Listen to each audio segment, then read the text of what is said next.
¿Están viendo ahí? Sí. Listo, ahora sí. Bueno, comenzamos con cerebelo entonces, ¿sí? Como habíamos visto por ahí en una de las primeras clases de anatomía, ¿sí? El cerebelo es una estructura que está ubicada en la fosa craneal o fosa cerebral posterior, ¿sí? Dentro del cráneo, que está separado del cerebro por una tienda de la dura madre, que es la tienda del cerebelo justamente.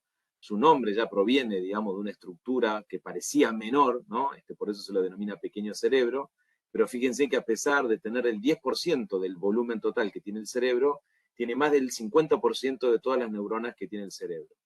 Y obviamente la función principal, cuando uno le preguntan cuál es la función principal que cumple el cerebelo, sin lugar a dudas es la coordinación motora, ¿sí? Es reemplazado esto de coordinación motora por una palabra técnica que es la taxia, ¿eh? La palabra taxia significa coordinación motora y es la función esencial, primordial que tiene el cerebelo. Para cumplir con esta función, el cerebelo, para poder coordinar todos los movimientos, inclusive prever los movimientos, digamos, e ir corrigiéndolos antes de que se ejecuten dentro del plan motor, necesita muchísima información somatosensorial, muchísima información sensitiva, ¿sí? Esto es un dato muy importante por el cual el cerebelo recibe muchísimas aferencias y por supuesto después a través de sus eferencias va a regular el plan motor y la coordinación motora. Ahí lo tienen ubicado, ¿sí? En una resonancia magnética, en un corte medio sagital, donde se puede observar el cuerpo calloso, ¿sí? Hacia abajo, digamos, debajo del lóbulo occipital del cerebro, el cerebelo, ¿sí? Y como ustedes ven, está separado del cerebro por esa tienda del cerebelo. Hacia adelante tiene esta estructura romboidal o semirromboidal, que es el cuarto ventrículo, y hacia adelante, por supuesto, el tronco encefálico, ¿sí? El tronco encefálico que estaba dividido en mesencéfalo, protuberancia y bulbo, con los cuales obviamente el cerebelo tiene estrecha relación, se comunica con ellos, ¿sí? Entonces, las funciones del cerebelo son, primero, evaluar cualquier disparidad, cualquier inexactitud que exista entre la intención de hacer una acción y la acción misma, ¿sí? Es decir, va ajustando todas las operaciones motoras cerebrales y en el tronco del encéfalo durante el desarrollo del movimiento. La lesión del cerebelo produce obviamente el síndrome cerebeloso, ¿sí? Y se caracteriza obviamente por la ataxia, es decir, por la incoordinación motora, ¿sí? Por la alteración de la precisión espacial. Ya vamos a ver que los pacientes con síndrome cerebeloso no pueden realizar maniobras, digamos, de tomar un elemento dentro del espacio, dentro del escritorio, inclusive cuando hace la prueba índice-nariz, no tiene precisión espacial, ¿sí? En esa prueba. Hay también una alteración en la coordinación temporal del movimiento. Hay alteración del equilibrio, ya vamos a verlo al final, por lo cual tienen que aumentar la base de sustentación abriendo las piernas para mantener el equilibrio. Van a tener hipotonía, es decir, que la lesión del cerebelo tiene impacto sobre el tono muscular, disminuyéndolo, ¿sí? Y se sabe hace mucho tiempo que también la lesión del cerebelo puede producir alteraciones en el aprendizaje motor y en las funciones cognitivas. En el cerebelo, cuando uno lo observa histológicamente, anatómicamente, ¿sí? Microscópicamente, la sustancia gris está distribuida periféricamente, es decir, se parece a la corteza cerebral. En este caso vamos a hablar de corteza del cerebelo, esa sustancia gris que ustedes están observando, y luego la sustancia blanca, por la cual transcurren todos los axones mielinizados. En el espesor de la sustancia blanca vamos a encontrar conjuntos de cuerpos neuronales. Por lo tanto, en el espesor de la sustancia blanca también tenemos núcleos cerebelosos. Es decir, que nosotros podríamos decir que la sustancia gris forma la corteza del cerebelo y núcleos internos, ¿sí? Los núcleos profundos del cerebelo se denominan de interno a externo, ¿sí? O de medial a lateral, en núcleo fastigio, ahí los ven los dos, están pintados de rojo en este caso, ¿sí? Hay un núcleo fastigio izquierdo y uno derecho. Luego está el núcleo interpósito o interpuesto, que en realidad está formado por dos núcleos, llamados globoso y emboliforme. Y finalmente, bien lateral, bien externo, esto que ustedes tienen pintado con azul, es el núcleo dentado. Es decir, que nosotros podemos decir que los núcleos cerebelosos son fastigio, interpósito y dentado, recordando que el interpósito está dividido en globoso y emboliforme. Y por supuesto son pares, hay un núcleo fastigio izquierdo y derecho, hay un núcleo interpósito izquierdo y derecho, y hay un núcleo dentado izquierdo y derecho. Acá se ve en una pieza macroscópica la corteza gris cerebelosa y en el interior los núcleos cerebelosos inmersos en la sustancia blanca. Y como les dije antes, el cerebelo está unido, o sea, se comunica con el tronco encefálico a través de 3 estructuras llamadas pedúnculos cerebelosos, ¿sí? Los pedúnculos cerebelosos se denominan pedúnculo cerebeloso superior, medio e inferior. El pedúnculo cerebeloso superior va a unir al mesencéfalo con el cerebelo. El pedúnculo cerebeloso medio va a unir al cerebelo con la protuberancia, ¿sí? Y el pedúnculo cerebeloso inferior va a unir al cerebelo con el bulbo raquídeo. Es decir, que los 3 pedúnculos cerebelosos unen al cerebelo con las 3 partes de arriba hacia abajo, de rostro a la caudal, del tronco encefálico, ¿sí? El pedúnculo cerebeloso superior con el mesencéfalo, el medio con la protuberancia y el inferior con el bulbo raquídeo, ¿sí? Acá los tienen nuevamente descriptos, pero en una vista posterior, en una vista posterior. Pedúnculo cerebeloso superior, medio, inferior, ¿sí? Es decir, que el cerebelo, cada vez que tenga que dialogar enviando proyecciones, axones al cerebro, sí o sí va a tener que pasar por el tronco encefálico, ¿sí? Porque va a tener que transcurrir por alguno de estos 3 pedúnculos cerebelosos, pasando primero por el tronco encefálico hasta llegar a la corteza del cerebro. Si uno ahora quiere hacer una división, ¿sí?, anatómica del cerebelo, ¿sí?, podríamos decir primero que el cerebelo tiene 2 cisuras. Perdón, en la clase no ven el power, dicen. ¿Cómo? En el chat dicen que en la clase, en el aula presencial no ven el cuadro. No ven el power, dice.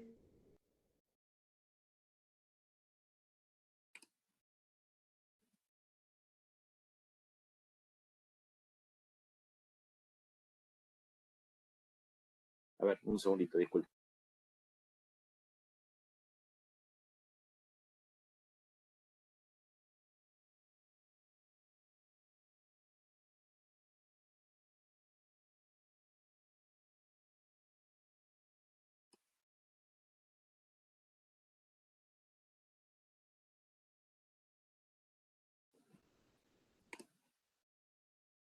Hola. Ahí en la clase, ¿están viendo el PowerPoint?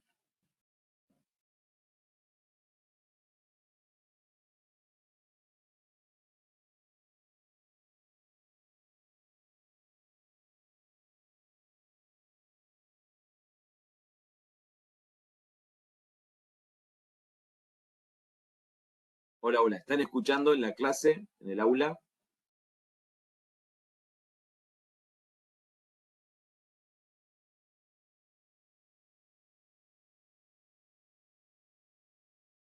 Sí, Claudia, ahora sí.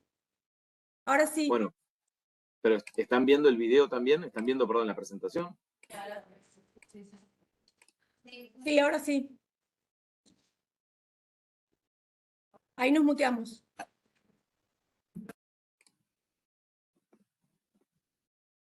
Bien.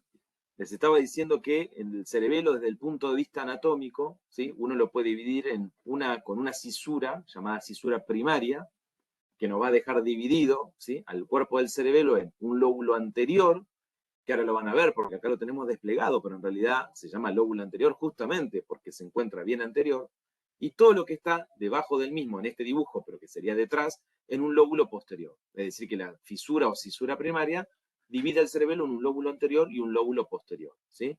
Y al mismo tiempo tenemos que recordar, ¿sí?, que existe un lóbulo, ¿sí?, que acá lo tenemos desplegado, lo estamos viendo bien, que se llama lóbulo flóculo nodular, ¿sí? Es decir, que nosotros vamos a tener un lóbulo anterior, un lóbulo posterior y el lóbulo flóculo nodular, ¿sí? Insisto, esto está desplegado, ¿sí? Cuando veamos ahora cómo está el cerebelo, vamos a ver obviamente que algunas estructuras están escondidas, ¿sí? Acá lo que estamos viendo, ¿sí?, es la irrigación, ¿sí?, la irrigación del cerebelo. Básicamente nosotros tenemos 3 arterias cerebelosas, ¿sí? La arteria cerebelosa antero-inferior, ¿sí?, el acrónimo es AICA, ¿sí? Arteria cerebelosa anteroinferior, que en general básicamente irriga todos los pedúnculos cerebelosos, el flóculo, ¿sí? Y núcleos profundos cerebelosos. La arteria cerebelosa posteroinferior, la que se denomina PICA, arteria cerebelosa posteroinferior, que básicamente se encarga de la irrigación de los 2/3 del lóbulo posterior, de regiones del vermis, ¿sí? Y el nódulo. Y la arteria cerebelosa superior, que se va a encargar de la irrigación del lóbulo anterior y del tercio superior y lóbulo posterior del vermis. Ahora lo van a ver bien todo esto descrito, ¿sí? Por supuesto, las 3 arterias cerebelosas, ¿sí? Son ramos, ¿sí? Del sistema de irrigación posterior, ¿sí? Que tenemos en el encéfalo, es decir, son ramos del sistema vértebro-basilar, no provienen de las carótidas, sino del sistema vértebro-basilar, ¿sí? Y acá viene, para nosotros, estructuralmente lo más importante, es decir, nadie les va a preguntar a ustedes que recuerden cada una de las folias u hojas que tiene el cerebelo, porque es una gran cantidad de nombres y no tiene sentido clínico, ¿sí?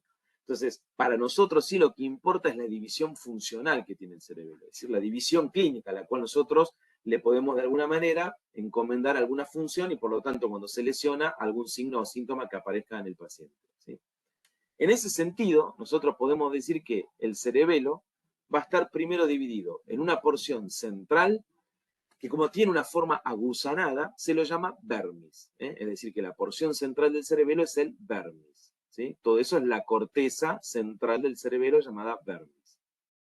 A ambos lados del vermis me queda una corteza cerebelosa, la cual se denomina paravermis, es decir, son 2 cortezas cerebelosas que están a ambos lados del vermis, por lo tanto la denominamos paravermis, ¿sí? Que acá lo tienen sombreado más oscuro, ¿sí? Entonces tenemos vermis y paravermis. Y todo lo que resta lateral, para un lado y para el otro, ¿sí? Sería la porción lateral del hemisferio cerebeloso. Es decir, que tenemos vermis, paravermis y porción lateral del hemisferio cerebeloso, para un lado, vermis, paravermis y porción lateral del hemisferio cerebeloso para el otro, ¿sí? Y a esto, sí o sí, obviamente hay que agregarle el lóbulo flóculo nodular, que es esta estructura que ustedes ven aquí abajo, ¿sí? Lóbulo flóculo nodular, ¿sí? Entonces nos quedan divididos funcionalmente la corteza del cerebelo en vermis, paravermis, porción lateral cerebelosa y flóculo nodular. Al mismo tiempo, nosotros dijimos que existen 3 pares de núcleos en el cerebelo, ¿sí? Esos 3 pares de núcleos son los núcleos fastigios, izquierdo y derecho, el núcleo interpósito, que hay izquierdo y derecho, recuerden que el interpósito estaba formado por el globoso y el imboliforme, y más lateralmente el núcleo dentado, ¿sí? El núcleo dentado. Entonces, mirando este dibujo, ¿sí? Y dibujándolo, recordando este gráfico, este dibujo, uno ya sabe aproximadamente cuáles son las estructuras con las cuales se relaciona la corteza del cerebelo con su núcleo profundo. ¿Qué quiero decir con esto? La corteza del vermis, ¿sí? La corteza, o sea, la sustancia gris que forma la corteza del vermis, va a proyectar hacia su núcleo interior, que es el núcleo fastigio, siempre inhibiéndolo. Es decir, cuando la corteza del vermis esté activa, va a inhibir a su núcleo interior, que es el núcleo fastigio. Cuando la sustancia gris que forma la corteza del paravermis esté activa, esta corteza del paravermis va a inhibir a su núcleo interior, que es el núcleo interpósito. Y cuando la corteza de la porción lateral cerebelosa esté activa, esta va a inhibir a su núcleo interior, que es el núcleo dentado. Es decir que el vermis se conecta con el núcleo fastigio, el paravermis con el interpósito y la porción lateral cerebelosa con el núcleo dentado. Acá el que nos ha quedado afuera es el lóbulo flóculo nodular, el que está abajo. ¿Por qué? Porque ya no tiene núcleos interiores cerebelosos con los cuales conectarse. Como no tiene núcleos interiores cerebelosos con los cuales conectarse, por lo general decimos que el lóbulo flóculo nodular del cerebelo se conecta con los núcleos vestibulares que están en el tronco encefálico, ¿sí? Esos núcleos vestibulares que están en protuberancia y bulbo raquídeo, ¿sí? Es decir, a falta de núcleos cerebelosos interiores, el lóbulo flóculo nodular, sus axones se van a dirigir a los núcleos vestibulares del tronco encefálico.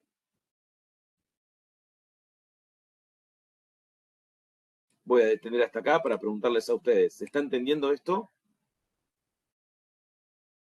Ahí me desmuteé para contestarte. ¿Se entiende? ¿Alguien quiere hacer alguna pregunta?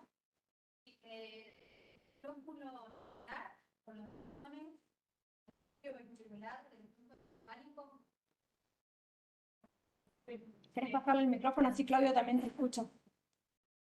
Ahí está prendido. Ahí te quieren hacer una pregunta, le di el micrófono.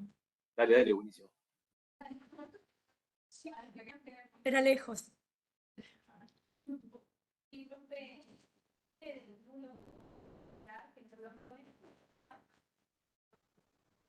No se escucha nada, está muy lejos, no se escucha nada.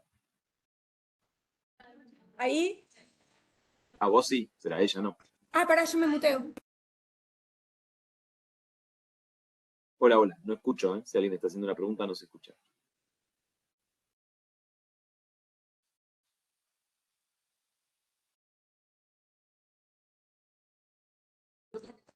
Ay, que en teoría sí. No, en teoría está separado. Está separado. Bueno, ¿querés que le haga yo la pregunta? Ah, listo, listo, ok. Ya contestaron la pregunta. Ok. Me muteo.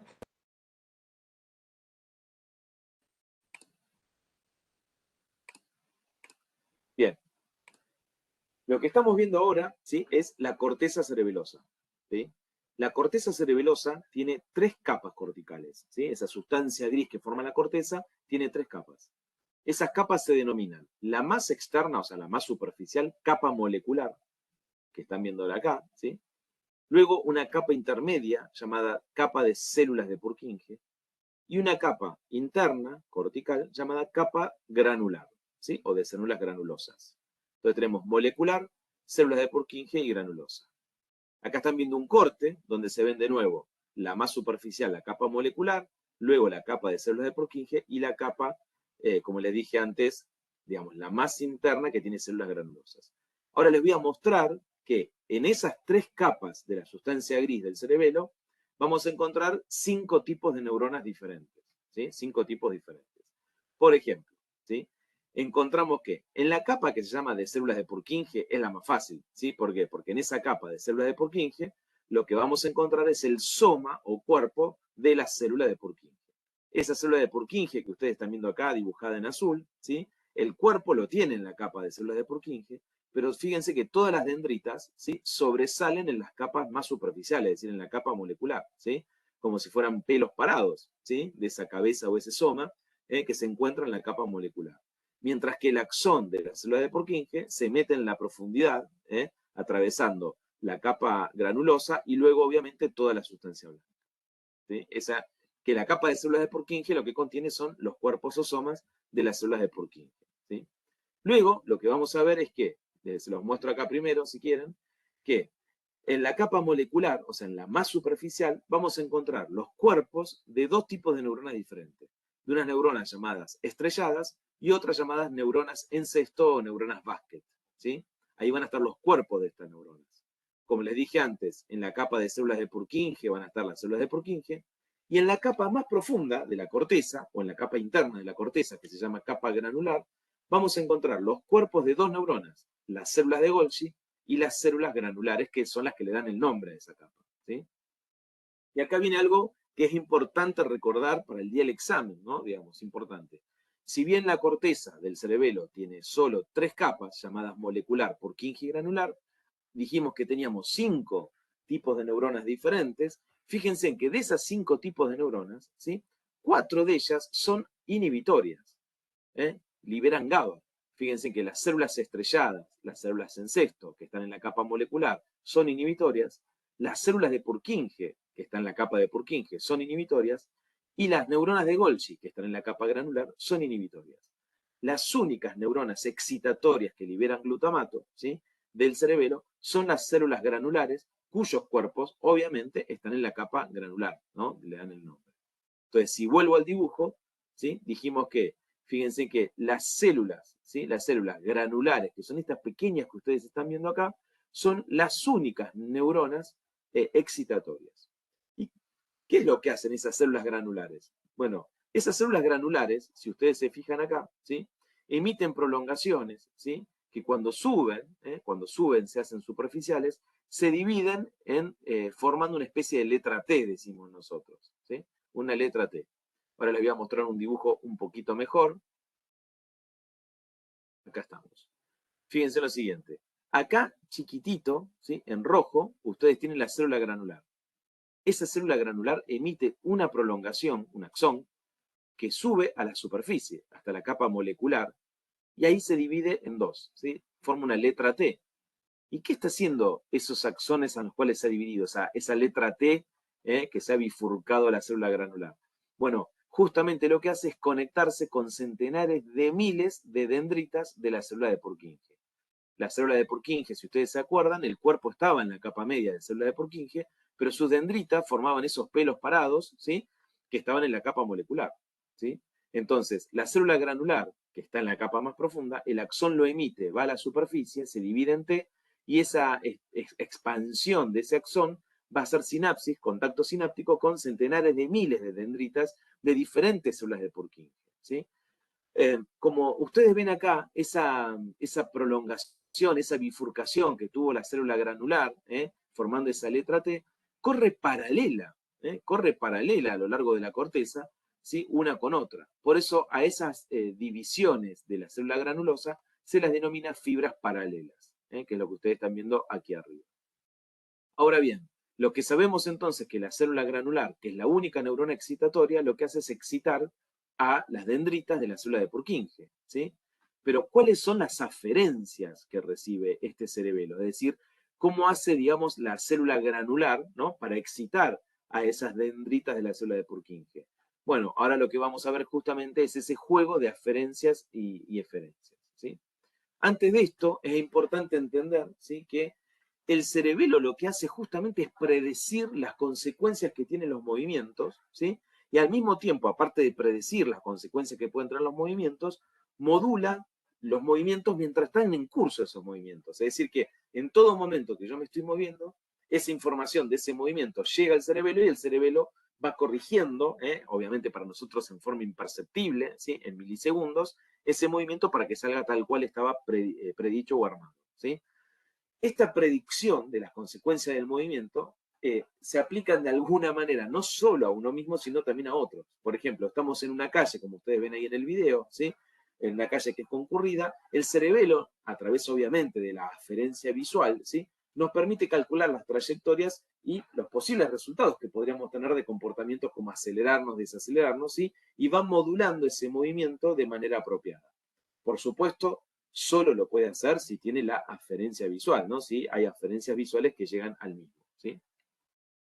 Para esto, ¿sí? Para hacer todo esto, el cerebelo necesita de muchas aferencias, es decir, mucha información sensitiva.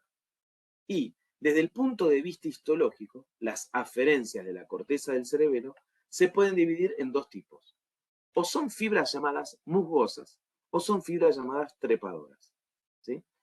Las fibras musgosas básicamente traen información vestibular, es decir, del equilibrio, traen información propioceptiva, desde la médula espinal, y traen información de la corteza. Entonces, fíjense que esas fibras musgosas que llegan a la corteza del cerebelo están trayendo información del sistema vestibular para mantenernos en equilibrio, la información propioceptiva que viene de la médula espinal e información de la corteza cerebral. Las fibras que son trepadoras, que ahora vamos a ver por qué se llaman así, vienen trayendo información del complejo olivar inferior, que si ustedes recuerdan en alguna clase de tronco encefálico, se veía como una especie de núcleo serpenteante la oliva inferior, ¿sí? Entonces, fíjense en este dibujo. La fibra trepadora es esta verde que ustedes están viendo acá, ¿sí? Esa fibra trepadora, ¿sí? A medida que ingresa al cerebelo, en la sustancia blanca, se va a meter a la sustancia gris, a la corteza del cerebelo. Y cuando se mete en la corteza del cerebelo, se trepa en el cuerpo y en las dendritas de la célula de Purkinje. Por eso se la llama fibra trepadora, es decir, trae mucha información sensitiva del complejo olivar inferior y se va trepando en el cuerpo y en las dendritas de las células de Purkinje. Y si ustedes recuerdan lo que habíamos dicho antes, las fibras paralelas, que no era más que el axón bifurcado de una célula granular, estaba excitando a las dendritas de la célula de Purkinje, ¿sí? Entonces, al mismo tiempo que la fibra de Purkinje recibe información de lo que está pasando con la información sensitiva, puede ser excitada esas dendritas con información que está recibiendo de la célula granular a través de las fibras paralelas, ¿sí? Y acá me falta una fibra, que era la musgosa, ¿sí? La fibra musgosa. Entonces, para entender básicamente la fibra musgosa, lo principal, digamos, el dato más importante que se tienen que llevar es que la fibra musgosa, que es el axón que está trayendo información sensitiva del equilibrio, de la médula espinal y de la corteza del cerebro, termina excitando a las células granulares, ¿sí? Es decir, que toda la información sensitiva que viene por las fibras musgosas excita, le informa de esto a las células granulares. Las células granulares, formando las fibras paralelas, excitan a la célula de Purkinje, y ahora nos queda ver, bueno, ¿qué hace la célula de Purkinje? Entonces, fíjense lo siguiente, mientras las fibras musgosas, que son aferencias, ¿sí?, traen información, como dijimos, de diferentes estructuras, ¿sí?, excitan a las células granulares, las fibras trepadoras, que vienen de la oliva inferior, ¿sí?, se enrollan en el cuerpo y las dendritas de la célula de Purkinje. Ahora, la única eferencia que tiene la corteza del cerebelo es el axón de la célula de Purkinje. Es decir, si bien el cerebelo recibe muchas aferencias, ¿sí?, la única eferencia que tiene el cerebelo es el axón de la célula de Purkinje, que, como dijimos, la célula de Purkinje es una neurona inhibitoria. Por lo tanto, lo que podríamos decir es, cada vez que la célula de Purkinje esté estimulada, esta, a través de su axón, va a inhibir con GABA, ¿sí?, a los núcleos interiores. Lo que tenemos que recordar entonces es que, si bien existen dos aferencias que se denominan fibras musgosas y fibras trepadoras, hay solo una diferencia, que es el axón de la célula de Purkinje. Y cuando uno dice, bueno, pero ¿a dónde va el axón de la célula de Purkinje desde la corteza? Bueno, va a inhibir a su núcleo interior. Y ahí tenemos que recordar lo que vimos antes. Si la neurona de Purkinje está en el vermis, va a inhibir al núcleo interior del vermis, que ¿cuál era? El núcleo fastigio. Si la célula de Purkinje está en la corteza del paravermis, va a inhibir al núcleo interior del paravermis, que es el núcleo interpósito. Si la célula de Purkinje es la que está en la corteza de la porción lateral de los hemisferios, va a inhibir al núcleo interior, que era el núcleo dentado. Y si hablamos de célula de Purkinje del lóbulo flóculo nodular, esta dijimos que no tiene núcleos interiores, sino que se va a ir a los núcleos vestibulares del tronco encefálico, ¿sí? Todo esto ahora lo repetimos en un gráfico. Entonces, el cerebelo, ¿sí?, va a funcionar a través de mecanismos de retroalimentación, o sea, de feedback, ¿sí?, y de avance, de feed forward, ¿sí? Esto ahora lo van a entender un poquito más, ¿sí?, mirando esto, ¿sí? Cuando nosotros decimos feedback, ¿sí?, es decir, de retroceso o de retroalimentación, esto significa que el plan del movimiento, ¿sí?, el plan que nosotros estábamos queriendo hacer, por así decirlo, se va comparando con todas las señales sensitivas y propioceptivas resultantes del movimiento. Es decir, yo tengo un plan en la corteza cerebral, estoy ejecutando ese plan, y al mismo tiempo, cada vez que me muevo, la información de ese movimiento está llegando por las fibras musgosas y trepadoras al cerebelo, ¿sí? Entonces, en todo momento el cerebelo está retroalimentando eso, ¿sí? Con toda la información sensitiva retroalimenta a ese movimiento, ¿sí? Esta retroalimentación no requiere aprendizaje, es decir, solamente comparamos, ¿sí?, el movimiento real, el que estamos haciendo, con el que teníamos planificado, ¿sí? Como no requiere aprendizaje, no lo tenemos grabado en una memoria eso, ¿sí? Por lo tanto, esa retroalimentación es un poco lenta y solamente podemos corregir errores que ya han ocurrido, ¿está bien? Es decir, no me permite hacer grandes predicciones del movimiento, ¿sí? Por supuesto, insisto, esto sucede en milésimas de segundo y a veces yo ni me doy cuenta de esta situación.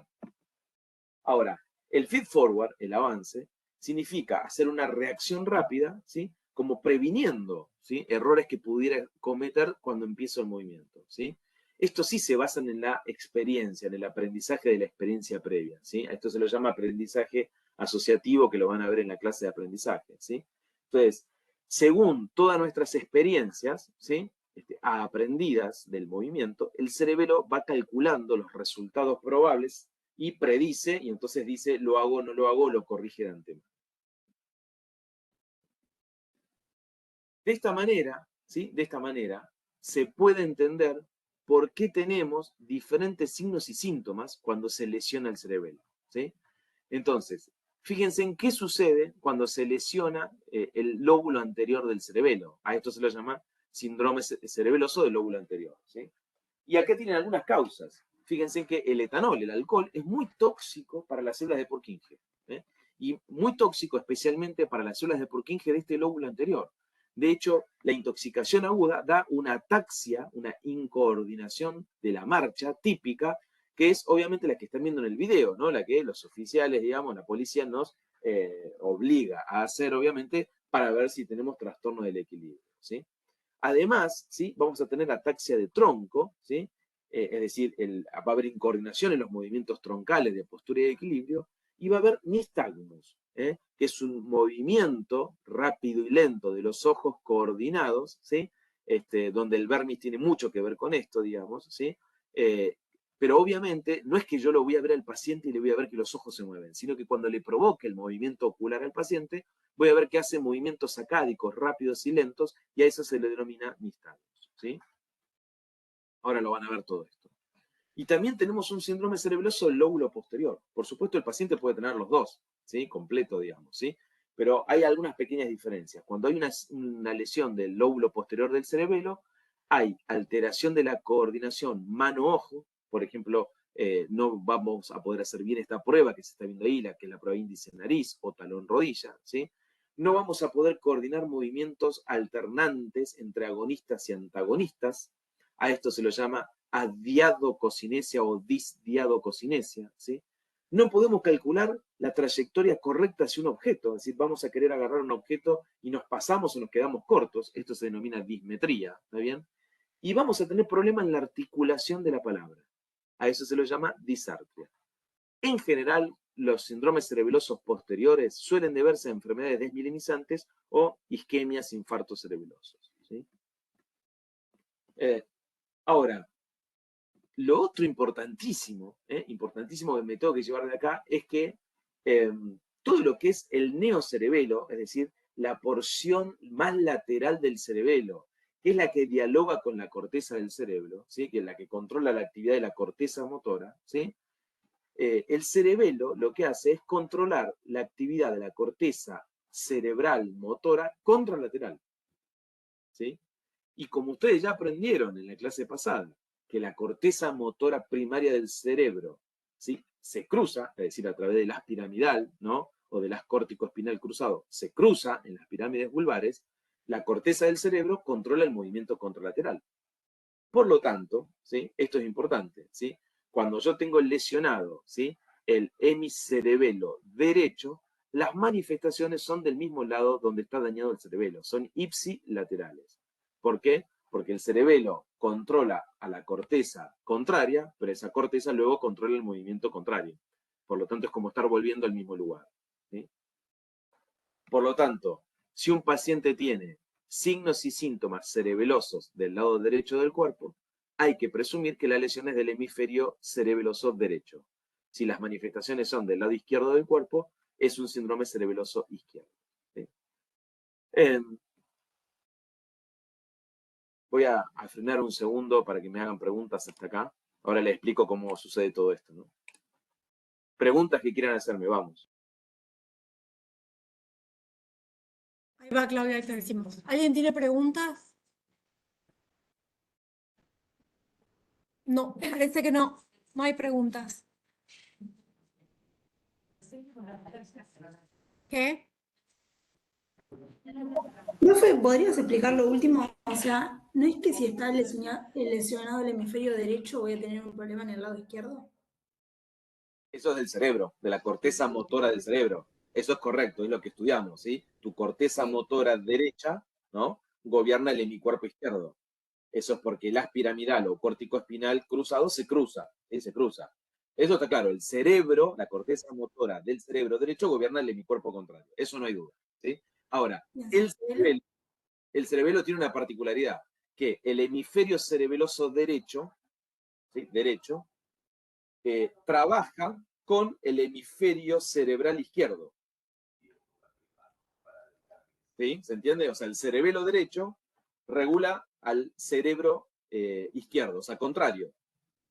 Por lo tanto, si vos tenés un problema del cerebelo derecho, ¿sí? El que se queda sin coordinación es el hemisferio cerebral izquierdo.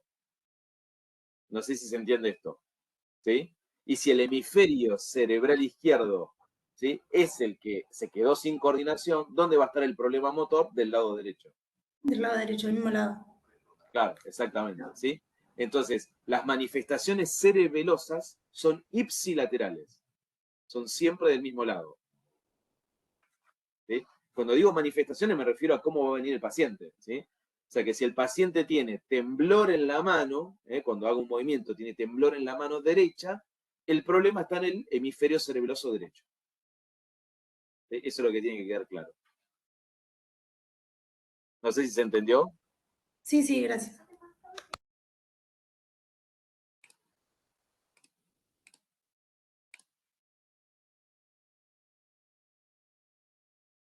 Bien.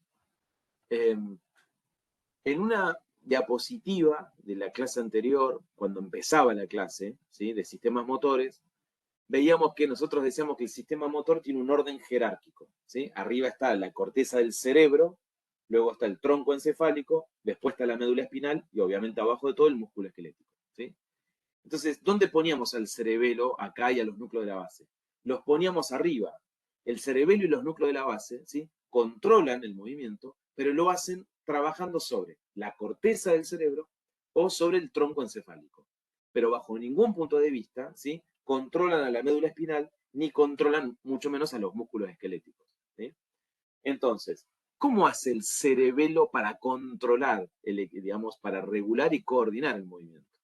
Bueno, nosotros lo que aprendimos es que el vermis del cerebelo, ¿sí?, proyecta a su núcleo interior, que es el fastigio, ¿sí?, al núcleo fastigio del cerebelo. Ahora, los axones que salen del núcleo fastigio del cerebelo van a proyectar al sitio donde nacen las vías ventromediales que aprendimos en la clase pasada. Es decir que el vermis proyecta al fastigio y el fastigio, sus axones los manda al sitio donde nacen las vías ventromediales. ¿Sí? Que si ustedes recuerdan, las vías ventromediales son 3 las que nacen en el tronco. La tectoespinal, que nace en el colículo superior, la vestíbula espinal, que nace en los núcleos vestibulares, y la retículo espinal, que nace en la formación reticular. Esto quiere decir que cuando el vermis proyecta al fastigio, ¿sí?, al núcleo interior, el fastigio luego sus axones los manda al colículo superior del mesencéfalo, a la formación reticular y a los núcleos vestibulares. El paravermis del cerebelo proyecta al núcleo interior del cerebelo, que es el núcleo interpósito. Y el núcleo interpósito proyecta al sitio donde nacen las vías dorsolaterales. Que si ustedes recuerdan, vía dorsolateral que nace en el tronco hay una sola, que es la vía rubroespinal, que nace en el núcleo rojo. Por lo tanto, el paravermis proyecta al núcleo interpósito y el núcleo interpósito manda sus axones al núcleo rojo del mesencéfalo. ¿Sí? Y si ustedes recuerdan, las vías dorsolaterales regulan los movimientos finos, mientras que las ventromediales lo que es postura y equilibrio. Ahora, la porción lateral del cerebelo, ¿sí?, proyecta su núcleo interior, que es el núcleo dentado. ¿Y el núcleo dentado a dónde va? Bueno, los axones, el núcleo dentado, los envía a la corteza cerebral. ¿Sí? A la corteza cerebral. Es decir, no lo manda al tronco, sino que lo manda a la corteza cerebral. Por eso es que a la porción lateral del cerebelo, como se comunica con la corteza cerebral, a esa porción lateral del cerebelo se la suele llamar cerebro-cerebelo. Cerebro-cerebelo, porque su comunicación es con la corteza cerebral. Lo que me queda es el lóbulo flóculo nodular, ¿sí?, que está acá abajo. El lóbulo flóculo nodular ya dijimos que se conecta con los núcleos vestibulares del tronco encefálico. Y, recordando lo que dijimos antes, de los núcleos vestibulares del tronco encefálico nace una vía llamada vestíbulo espinal. Es decir, una vía que nace en los núcleos vestibulares y sus axones terminan en la médula espinal, regulando postura y equilibrio. Entonces, lo que nos acaba de quedar armado es lo siguiente. El vermis cerebeloso proyecta al fastigio y de ahí al sitio donde nacen las vías ventromediales.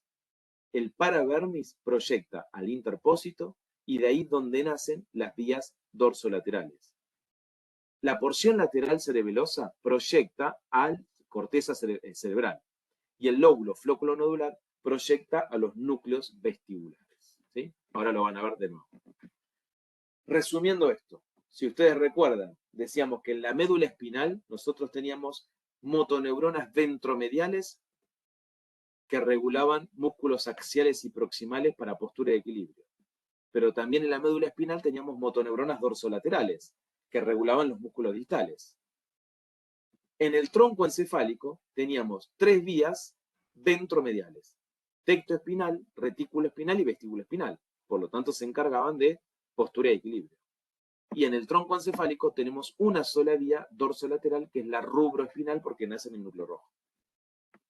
A su vez, la corteza cerebral manda el haz córtico espinal directo a las motoneuronas ventromediales y el haz córtico espinal cruzado, que era el 90% de los axones que se cruzaban, es lo que llamamos haz piramidal, a las neuronas dorsolaterales para el control de los movimientos distales.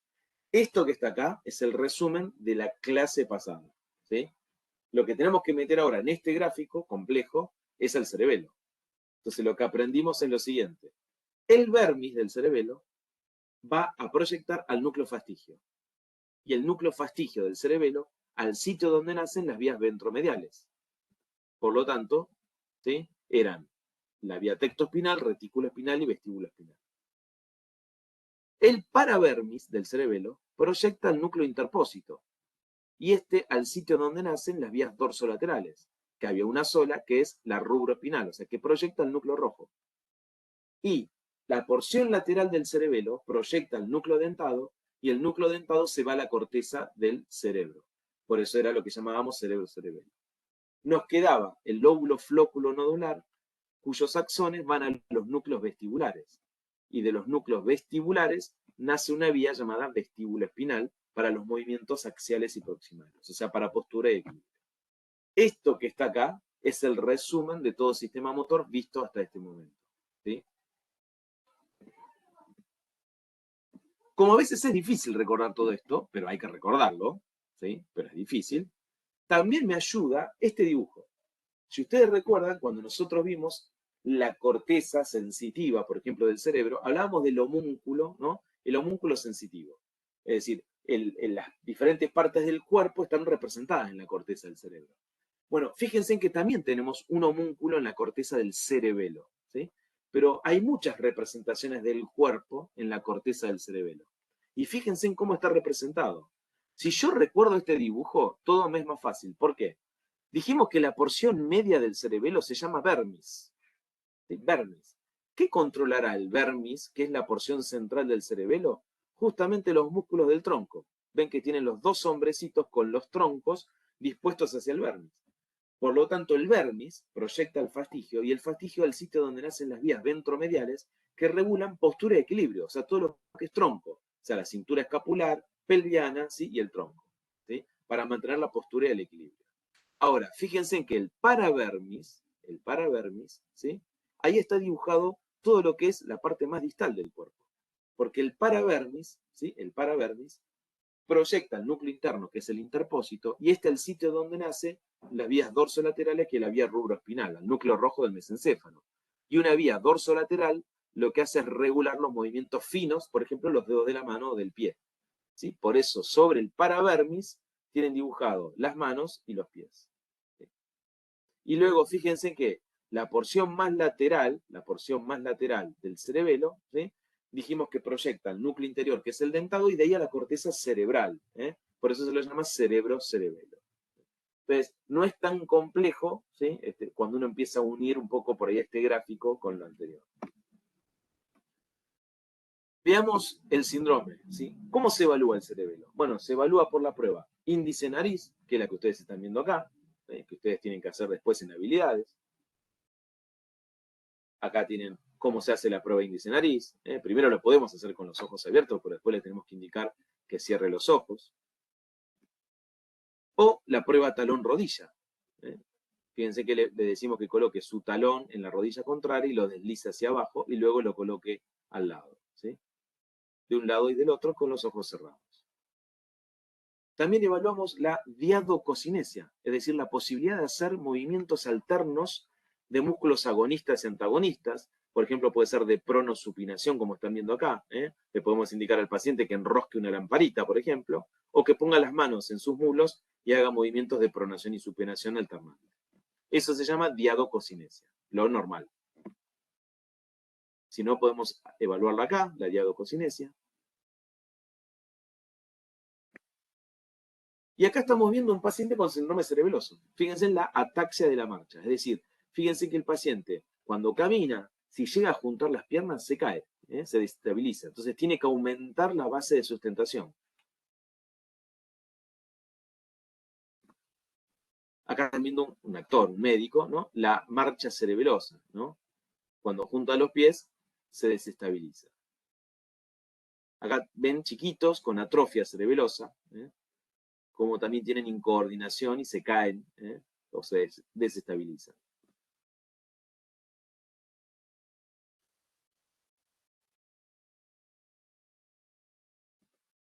Este es el nistagmus, ¿sí? Lo que le pedimos al paciente es que mire al frente y nos mire a nosotros. Nosotros con un dedo a 25 centímetros aproximadamente de los ojos, ¿sí? Lo desplazamos a un lugar y vemos este movimiento que tiene dos fases, rápida y lenta, que es el nistagmus. Esto es un nistagmus patológico, porque tiene un problema cerebeloso.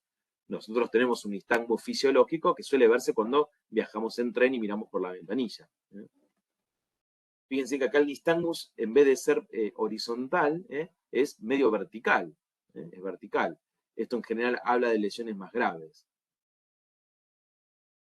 Así se hace la maniobra. Le pedimos a un objeto y comprobamos si tiene nistagmus. Siempre el nistagmus, que tiene una fase rápida y una fase lenta, siempre se denomina por su fase rápida. Es decir, que si los ojos van rápido a la izquierda y después vuelven lento hacia la derecha, decimos que el nistagmus es a la derecha. ¿Por qué? Porque el movimiento rápido fue hacia ahí.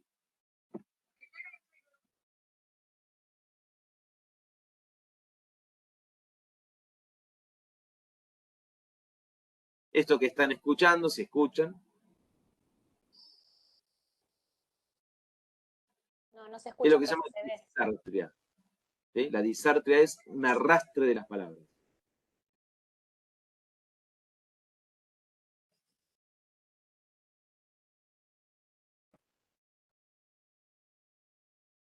Hay una prueba, que para no confundirla, digo, en el examen físico, en los exámenes, se llama prueba de Romberg. La prueba de Romberg no es cerebelo, no evalúa cerebelo, ¿sí?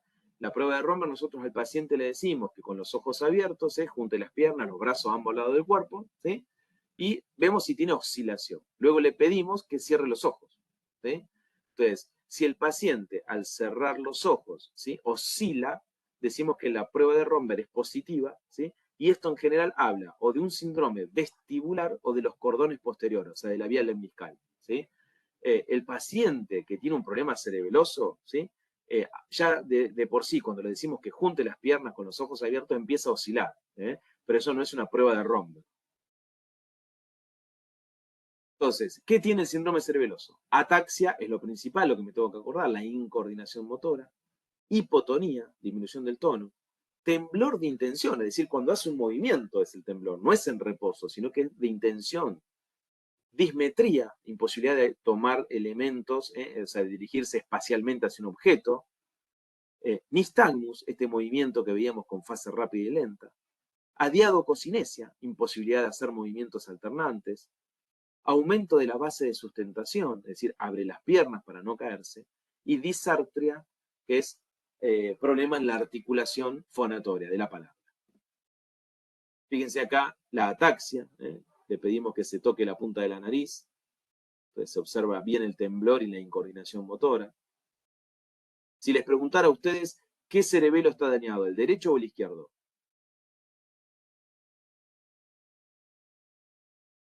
El cerebelo derecho.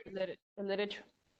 El derecho, exactamente. Recuerden que siempre es ipsilateral, la manifestación cerebelosa. Miren acá la marcha atáxica.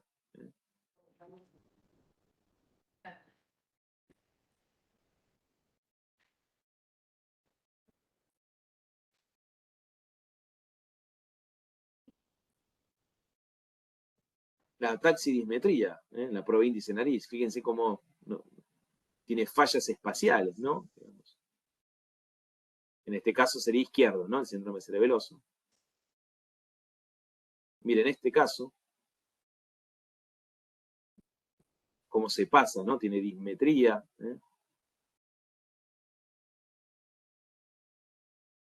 Otro caso.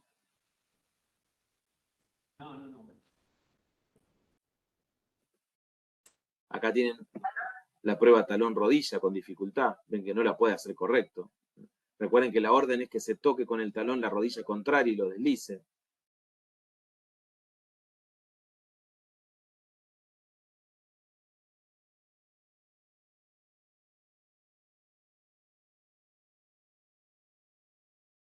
Esto es la diadococinesia.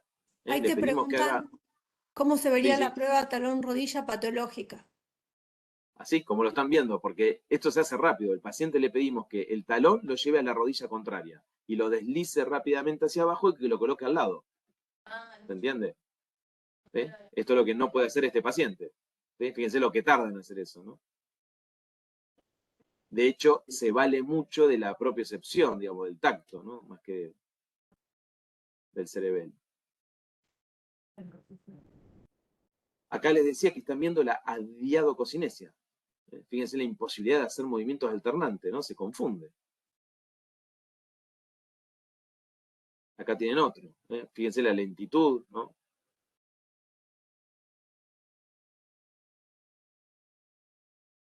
Miren lo mismo.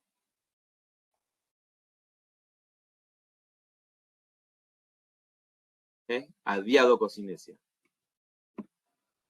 El temblor de intención, es decir, el paciente no lo vemos temblar cuando tiene un problema cerebeloso, no es en reposo, pero obviamente le decimos que ponga en marcha un movimiento y como ustedes saben que el cerebelo trabaja con el movimiento, ahí se ve el temblor.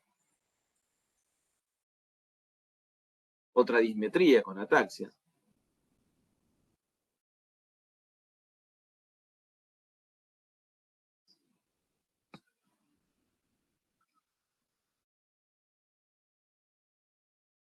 Otra diadococinesia. Bien.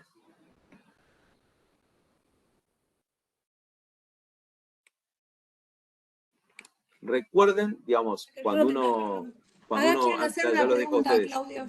ya los dejo a ustedes, para recordarlo, ¿no? Cuando uno dice cómo era el síndrome cerebeloso, obviamente hay que recordar que las personas que toman alcohol en el holismo agudo, digamos, ¿no? Cuando uno se pone borracho, ebrio, ¿sí? Tiene todas las manifestaciones del síndrome cerebeloso, ¿sí? Aumenta las piernas, abre las piernas para no caerse, tiene dismetría, ¿sí? No alcanza los objetos, no puede poner bien la llave en la cerradura, ¿está bien? Habla arrastrando las palabras, lo que se llama disartria. Tiene nistagmus, ese movimiento ocular que tampoco le permite correctamente manejarse posturalmente, ¿sí? Y obviamente si nos piden hacer pruebas como índice nariz, talón en rodilla, no nos salen para nada, no nos salen para nada. Y tenemos temblor al hacer el movimiento. Sí, los escucho, las preguntas que quieran. Acá una alumna pregunta cuál es la diferencia entre el temblor cerebeloso y el temblor del Parkinson. Sí, ahora lo vamos a ver porque vemos núcleo de la base. Por lo general, primero recordar que el cerebelo, ¿sí? Trabaja con el plan motor y la intención y el movimiento. Por lo tanto, a un paciente con síndrome cerebeloso, si yo lo veo en la consulta sentado, lo más probable es que no vea nada. ¿Sí? ¿Cómo hago para poner digamos, en marcha los signos y síntomas? Le tengo que decir que se mueva. ¿Se entiende? Por eso están las pruebas cerebelosas. ¿Sí? Entonces, el temblor lo voy a ver con el movimiento, ¿sí? Al pedirle alguna maniobra. En cambio, en general, el paciente que tiene enfermedad de Parkinson es un temblor en reposo. ¿Sí? Es decir, el paciente está sentado y tiembla, tiene temblor. Por supuesto, después puede haber pacientes que no se presenten así, pero esto es lo típico.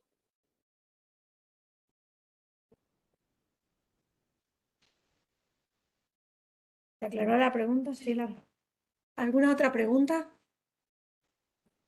Bueno, por ahora acá no.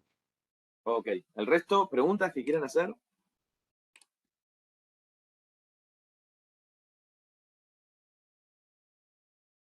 ¿No? Bueno, vamos a núcleo de la base. ¿Sí? Núcleo de la base. Denme un segundito.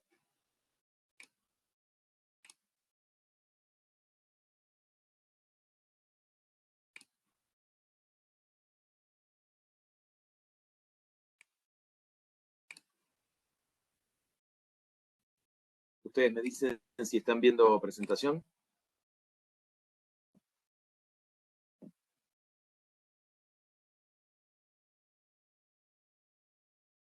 Sí, profe, se ve.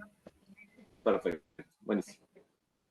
Bueno, lo que vamos a ver ahora es núcleo de base, ¿sí? Para marcar diferencias con todo lo que estamos viendo, ¿sí? Primero, una aclaración. En muchos libros figura todavía con ese nombre viejo de ganglios de la base, ¿sí?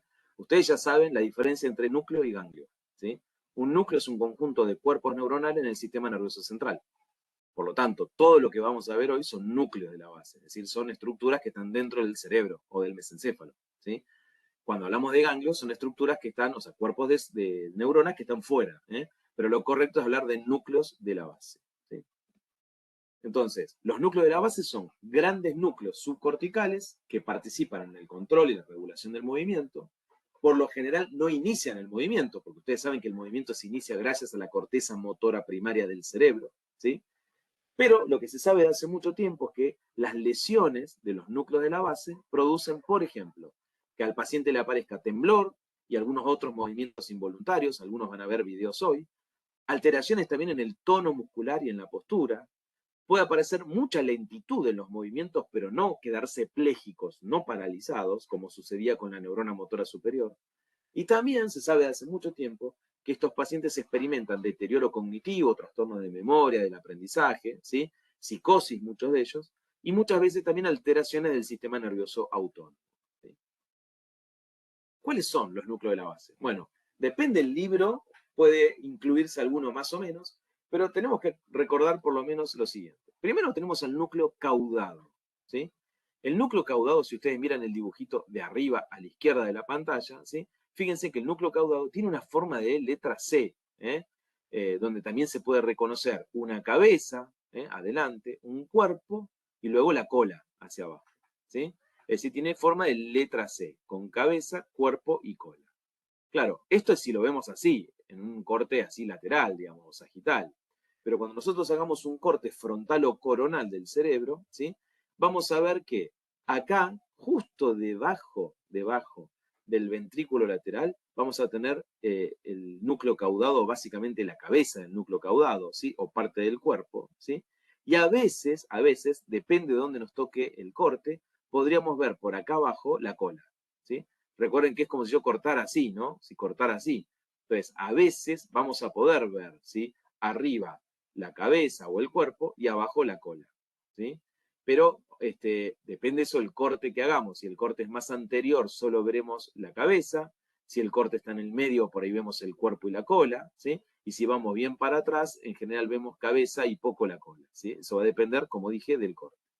Pero ahí tenemos el núcleo caudado. ¿Qué otra estructura es núcleo de la base? ¿Sí? Bueno, acá estamos viendo, ¿sí? Lo que se denomina putamen, ¿sí? El putamen.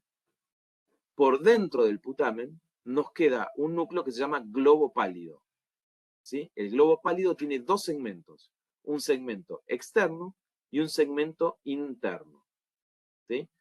Así, si ustedes observan al globo pálido, ¿sí? Con su segmento interno y externo, y al putamen, queda como una especie de punta de flecha, ¿no? Que está apuntando hacia adentro, hacia adentro, ¿sí? Entonces, dijimos, el putamen, globo pálido externo y globo pálido interno.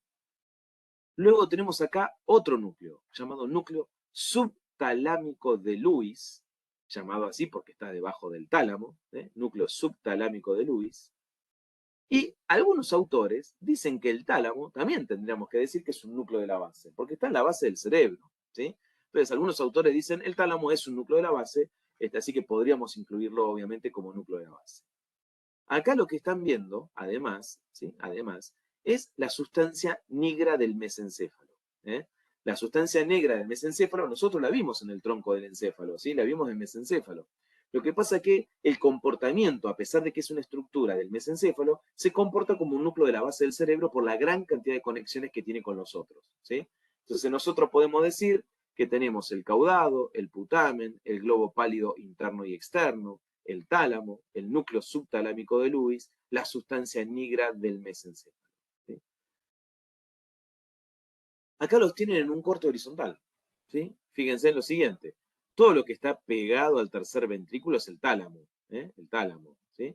Y acá lo que tienen es arriba la cabeza del núcleo caudado y atrás la cola.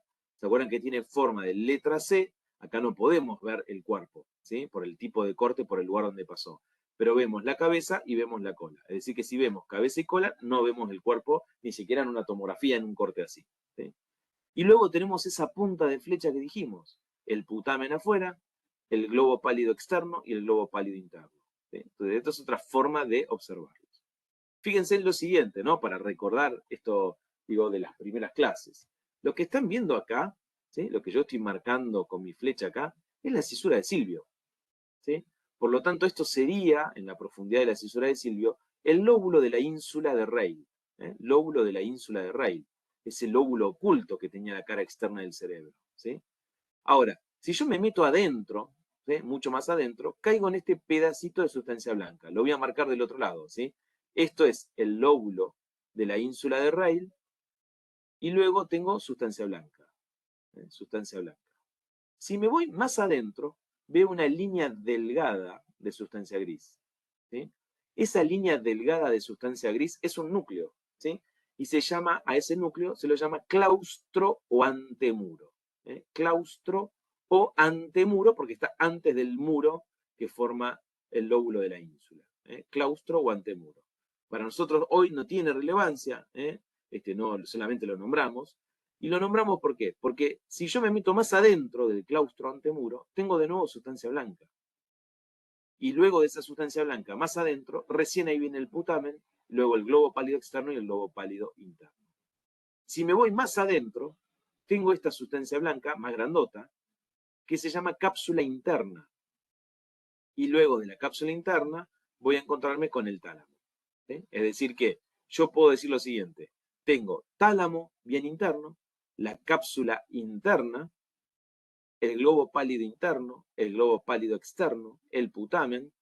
Luego tengo una sustancia blanca finita, que suele llamarse la cápsula externa, habitualmente. Cápsula externa. Luego viene el claustro o antemuro, que es esa delgada capa de sustancia gris. Luego sustancia blanca, que suele llamarse la cápsula extrema. Y luego viene la corteza del cerebro de la ínsula de Rayleigh. Acá están viendo el caudado en verde, ¿sí? Con su cabeza, su cuerpo y su cola, ¿sí? Fíjense que la cola del caudado termina en un núcleo llamado núcleo amigdalino, que está en el lóbulo temporal, núcleo o cuerpo amigdalino. Acá están viendo una resonancia magnética, ¿sí? Estamos viendo los ventrículos laterales y pegadito al mismo el núcleo caudado. Si ustedes recuerdan, el núcleo caudado era el núcleo que tenía forma de letra C que vimos recién, ¿sí? Núcleo caudado.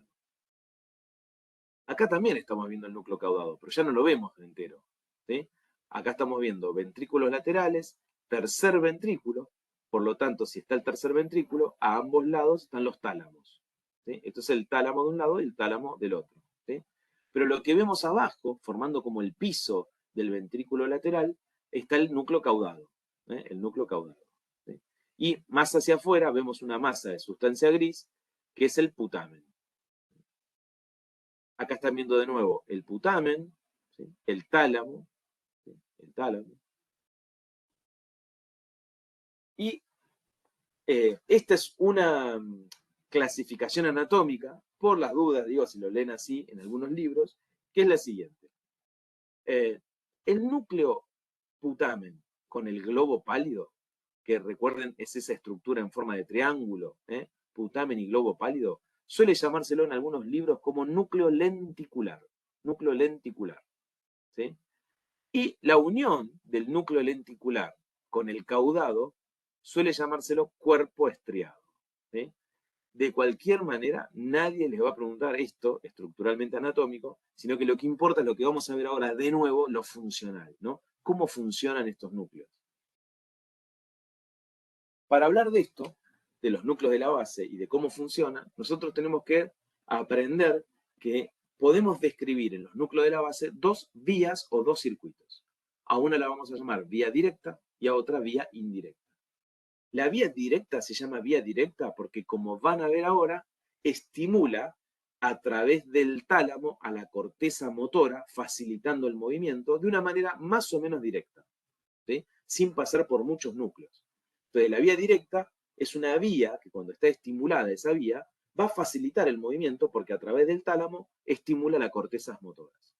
En cambio, la vía indirecta, llamada así porque pasa por muchos núcleos internos, la vía indirecta inhibe el movimiento a través siempre del tálamo, ¿sí? Sobre la corteza, ¿sí? Pero inhibe el movimiento. Entonces tenemos dos vías, la directa que facilita el movimiento y la indirecta que inhibe el movimiento. Vamos a empezar a describir la vía directa. Para eso necesito que presten mucha atención al concepto, ¿sí? Al concepto de la vía directa.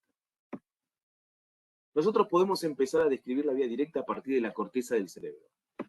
Nosotros decimos que la corteza del cerebro estimula con axones, ¿sí? Que liberan glutamato al cuerpo estriado. El cuerpo estriado sería como dentro de los núcleos de la base, el núcleo de entrada. El núcleo de entrada. Siempre todo lo que la corteza quiera hacer en los núcleos de la base va a tener que ir hacia el cuerpo estriado. Entonces, la corteza cerebral estimula con glutamato el cuerpo estriado. ¿Qué hace el cuerpo estriado? Bueno, tiene neuronas que liberan GABA y sustancia P, inhibiendo a el globo pálido interno y a la sustancia nigra reticulada. Aunque yo no lo haya nombrado, la sustancia nigra que está en el mesencéfalo tiene dos partes, una pars o parte compacta y una parte reticulada, ¿sí? Acá lo que estamos viendo es la parte reticulada. Entonces, el cuerpo estriado, cada vez que reciba estímulo de la corteza, esas neuronas del cuerpo estriado van a liberar GABA y sustancia P como neurotransmisor, ¿sí? Y este GABA y esta sustancia P inhiben a las neuronas, tanto del globo pálido interno como de la sustancia nigra reticulada, que funcionan juntos, aunque anatómicamente estén separados. Cuando uno observa el globo pálido interno y la sustancia nigra reticulada, estos dos se parecen mucho estructuralmente, tienen neuronas muy parecidas y proyectan a los mismos lugares. Por eso las ponemos acá juntas. ¿Qué hacen el globo pálido interno y la sustancia nigra reticulada? Bueno, si estuvieran estimuladas, o sea, si estas neuronas del globo pálido interno y de la sustancia nigra reticulada estaban estimuladas, si estuvieran estimuladas, liberarían su neurotransmisor que es GABA, inhibiendo al tálamo. Pero si el tálamo estuviera estimulado, libera glutamato, estimulando la corteza. Entonces, ahora lo que voy a describir es la vía directa entera, para tratar de interpretar por qué dijimos que la vía directa facilita el movimiento. Fíjense que la corteza cerebral estimula con glutamato al cuerpo estriado. Como las neuronas del cuerpo estriado están estimuladas, liberan GABA y sustancia P. Y con eso inhiben a las neuronas del globo pálido interno y la sustancia nigra reticulada. Como las neuronas del globo pálido interno y la sustancia nigra reticulada recibieron GABA y se inhiben, ahora al estar inhibidas no pueden liberar su neurotransmisor. Por lo tanto, no pueden liberar GABA porque son neuronas inhibidas. Y si no liberan GABA, ¿sí? No pueden inhibir al tálamo. Por lo tanto, el tálamo, ¿sí? El tálamo, que está desinhibido, es decir, no recibe inhibición, por lo tanto está desinhibido, puede liberar su neurotransmisor, que es el glutamato, estimulando la corteza cerebral el movimiento. Por eso decimos que la vía directa facilita el movimiento, ¿sí? Entonces, no confundir lo que normalmente hace un núcleo si está estimulado. Por ejemplo, el globo pálido interno, si está estimulado, libera GABA e inhibe el tálamo. No confundir esto con lo que le pasa a esta estructura cuando está dentro de la vía directa. Porque en la vía directa lo que dijimos que si la corteza estimula el cuerpo estriado liberando GABA inhibe al globo pálido interno y la sustancia nigra reticulada. Y si estas neuronas están inhibidas, no podrán liberar GABA, por lo tanto no podrán inhibir al tálamo, y un tálamo que está desinhibido podrá estimular a la corteza cerebral. Por lo tanto, la vía directa estimula el movimiento. ¿Qué pasa en la vía indirecta? El comienzo es igual, ¿sí? La corteza del cerebro estimula con glutamato el cuerpo estriado, que siempre es el núcleo por donde ingresamos. Pero ahora, ¿sí? Ahora, las neuronas del cuerpo estriado mandan axones que liberan GABA y encefalinas, inhibiendo al globo pálido externo. Este es un núcleo que no lo habíamos visto en la otra vía. El globo pálido externo libera GABA e inhibe al núcleo subtalámico de Lewis.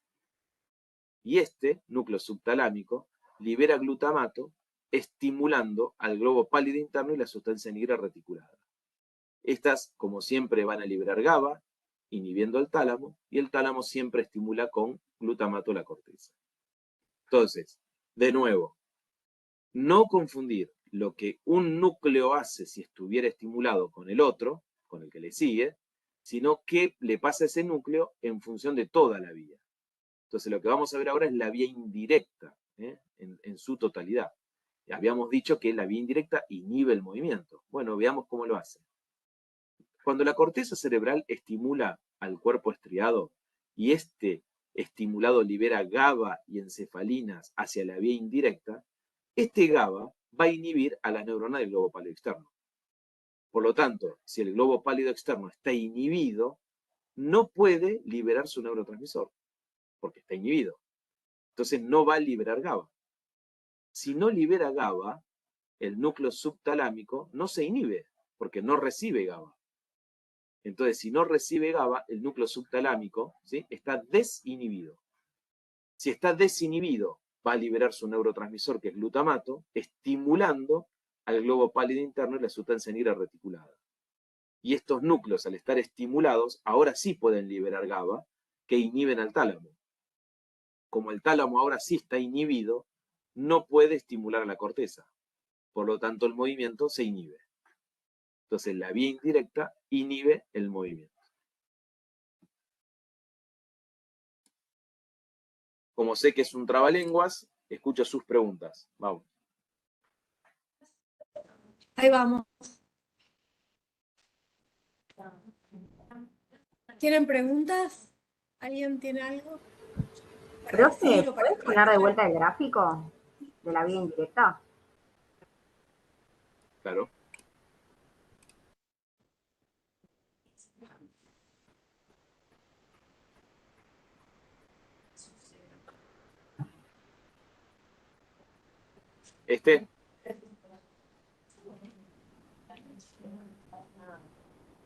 Sí, gracias. Profe, ahí en Pregunta. realidad el tálamo no está haciendo ningún efecto sobre la corteza en la indirecta. Claro, en la indirecta está inhibido el tálamo, ¿sí? Como está inhibido, esas neuronas no pueden facilitar el movimiento hacia la corteza. Por eso el movimiento se inhibe, ¿sí? Se hace lento. Bien, gracias. Profe, y ahí no tendría que liberar glutamato. ¿No? Por eso, si en la vía indirecta, como el tálamo recibe GABA, se inhibe. Entonces las neuronas del tálamo que están inhibidas, no pueden liberar glutamato. ¿Sí? Entonces, como no libera glutamato, no puede estimular la corteza. Por eso, acá lo que están viendo en el gráfico es lo que hace el núcleo si estuviera activo con el siguiente. Pero nosotros tenemos que verlo en el contexto de toda la vía.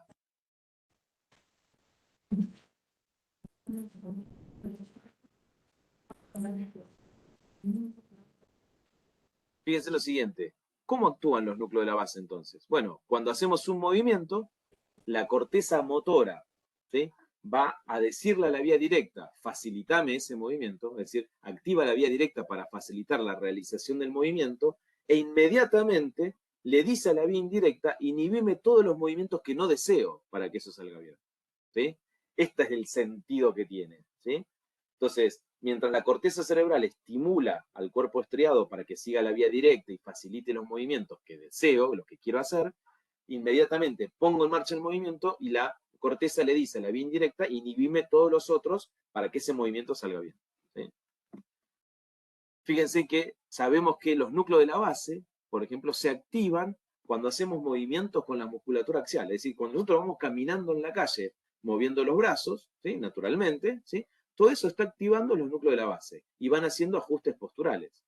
Por eso, los pacientes que tienen enfermedad de Parkinson, ¿sí?, cuando nos ponemos detrás de ellos y hacemos la maniobra del empujón, ¿sí?, no pueden quedarse en equilibrio, no pueden mantener esa postura, pierden los reflejos posturales. También sabemos que se activan con los movimientos contralaterales, es decir, yo muevo una pierna izquierda y se activan los núcleos de la base del lado derecho. Participan en los movimientos secuenciales. Cuando yo voy caminando para un lugar, ¿sí?, y me olvido algo, me doy vuelta rápidamente. En cambio, los que tienen lesiones en los núcleos de la base, les pasa esto. ¿Sí? Justamente, ¿qué es esto? Fíjense que parece que uno, para darse vuelta, tuviera que memorizar cada uno de los pasos para darse vuelta. Es decir, estamos disgregando, ¿sí?, el movimiento, la secuencia de movimientos. ¿Sí? También sabemos que participan los núcleos de la base en ejecución automática de planes motores. ¿Sí?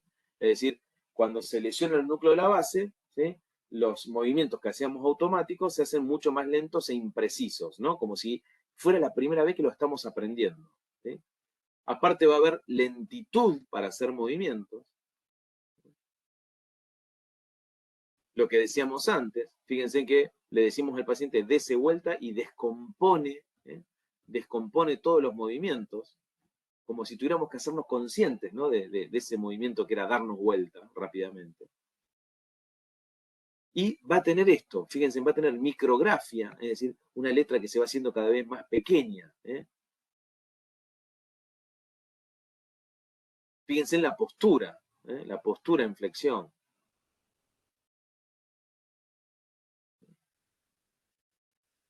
Y fíjense que los pacientes que tienen enfermedad de Parkinson tampoco pueden hacer este tipo de movimientos bien, los movimientos predictivos, seguir un dedo o un punto en la pantalla que se va desplazando.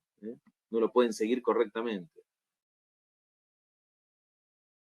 ¿Sí? Y fíjense que también algunos núcleos de la base se activan cuando imaginamos el movimiento.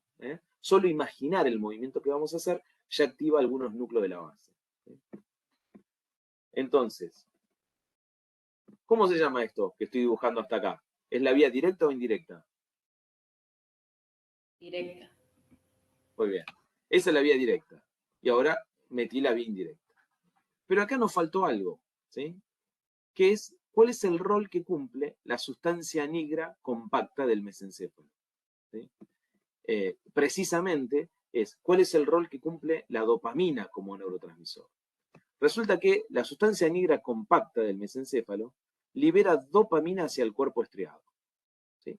Libera dopamina hacia el cuerpo estriado. Esto quiere decir que las neuronas del cuerpo estriado, aparte de tener receptores para glutamato desde la corteza, tienen receptores para dopamina. ¿Y cuál es el rol que cumple esta dopamina que libera la sustancia negra compacta sobre el cuerpo estriado? Siempre va a ser facilitar el movimiento. Siempre la dopamina facilita el movimiento. Esto quiere decir que si alguna patología tenemos pérdida de la dopamina, los movimientos van a estar inhibidos.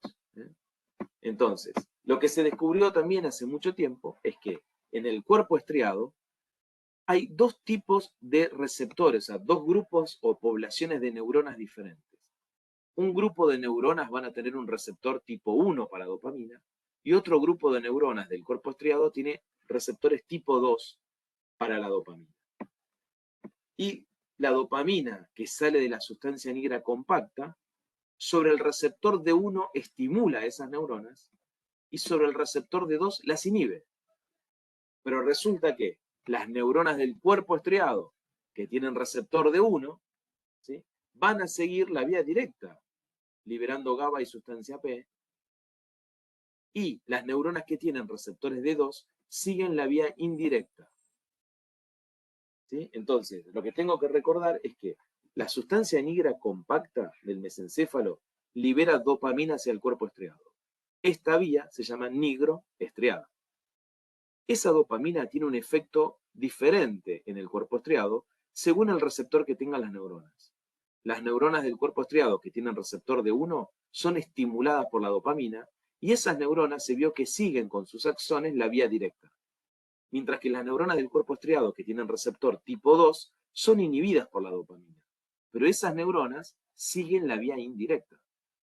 Entonces, veamos en el contexto. Fíjense en que la sustancia negra compacta dijimos que libera dopamina. Y las neuronas del cuerpo estriado pueden tener receptor de 1, o sea, tipo 1 para dopamina. Estas neuronas cuando llega la dopamina, se estimulan. ¿Qué hacen estas neuronas cuando son estimuladas del cuerpo estriado? Van a seguir la vía directa. Por lo tanto, si la sustancia negra compacta libera dopamina estimulando el cuerpo estriado, ahora las neuronas del cuerpo estriado liberan GABA inhibiendo al globo pálido interno y la sustancia negra reticulada. Por lo tanto, esta estructura, como está inhibida, no puede liberar GABA y por lo tanto el tálamo, como no recibe GABA, está desinhibido y estimula la corteza.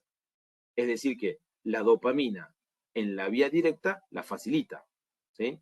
Al facilitar la vía directa, ya habíamos visto antes que facilita el movimiento. Pero la dopamina, también en el cuerpo estriado, puede actuar sobre neuronas que tienen receptor D2, y en ese caso las inhibe a estas neuronas. Pero dijimos que estas neuronas no siguen la vía directa, sino que siguen la vía indirecta. Por lo tanto, cuando la sustancia negra libera dopamina y actúa sobre las neuronas que tienen receptor D2 del cuerpo estriado, inhibiéndolas, estas van a seguir la vía indirecta. Pero si ahora estas neuronas del cuerpo estriado reciben dopamina y están inhibidas, no pueden liberar GABA, porque están inhibidas. Entonces el globo pálido externo no recibe GABA. Como el globo pálido externo no recibe GABA, no se inhibe. Y si no se inhibe, va a liberar GABA inhibiendo al núcleo subtalámico de Lewis. Este núcleo, que ahora sí está recontra inhibido porque recibe GABA, ahora como está inhibido, no puede liberar glutamato. Y si no libera glutamato, el globo pálido interno y la sustancia negra reticulada no se pueden estimular. Como no están estimulados, no pueden liberar GABA, y el tálamo, que está desinhibido, que no recibe GABA, estimula la corteza. Por lo tanto, la dopamina, no importa si sigue la vía directa o la vía indirecta, siempre termina facilitando el movimiento. Siempre termina facilitando el movimiento.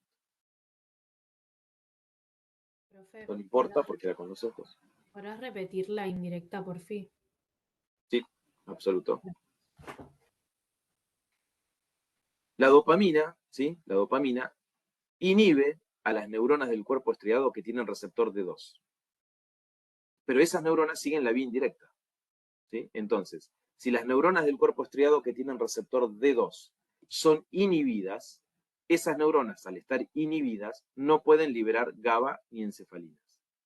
Por lo tanto, si no pueden liberar GABA, el globo pálido externo no se inhibe, porque no recibe GABA. El globo pálido externo, ¿sí? Ahora, como no recibe GABA, libera GABA, o sea, libera su neurotransmisor. Por lo tanto, inhibe al núcleo subtalámico de Lewis. Este núcleo subtalámico, que está inhibido, no puede liberar glutamato, porque las neuronas del núcleo subtalámico están inhibidas. Entonces no puede liberar glutamato. Por lo tanto, si no hay glutamato, el globo pálido interno y la sustancia negra reticulada no se estimulan. Y si estas neuronas no están estimuladas, no pueden liberar GABA. Al no liberar GABA, el tálamo no se inhibe, y al estar desinhibido, va a liberar glutamato a la corteza.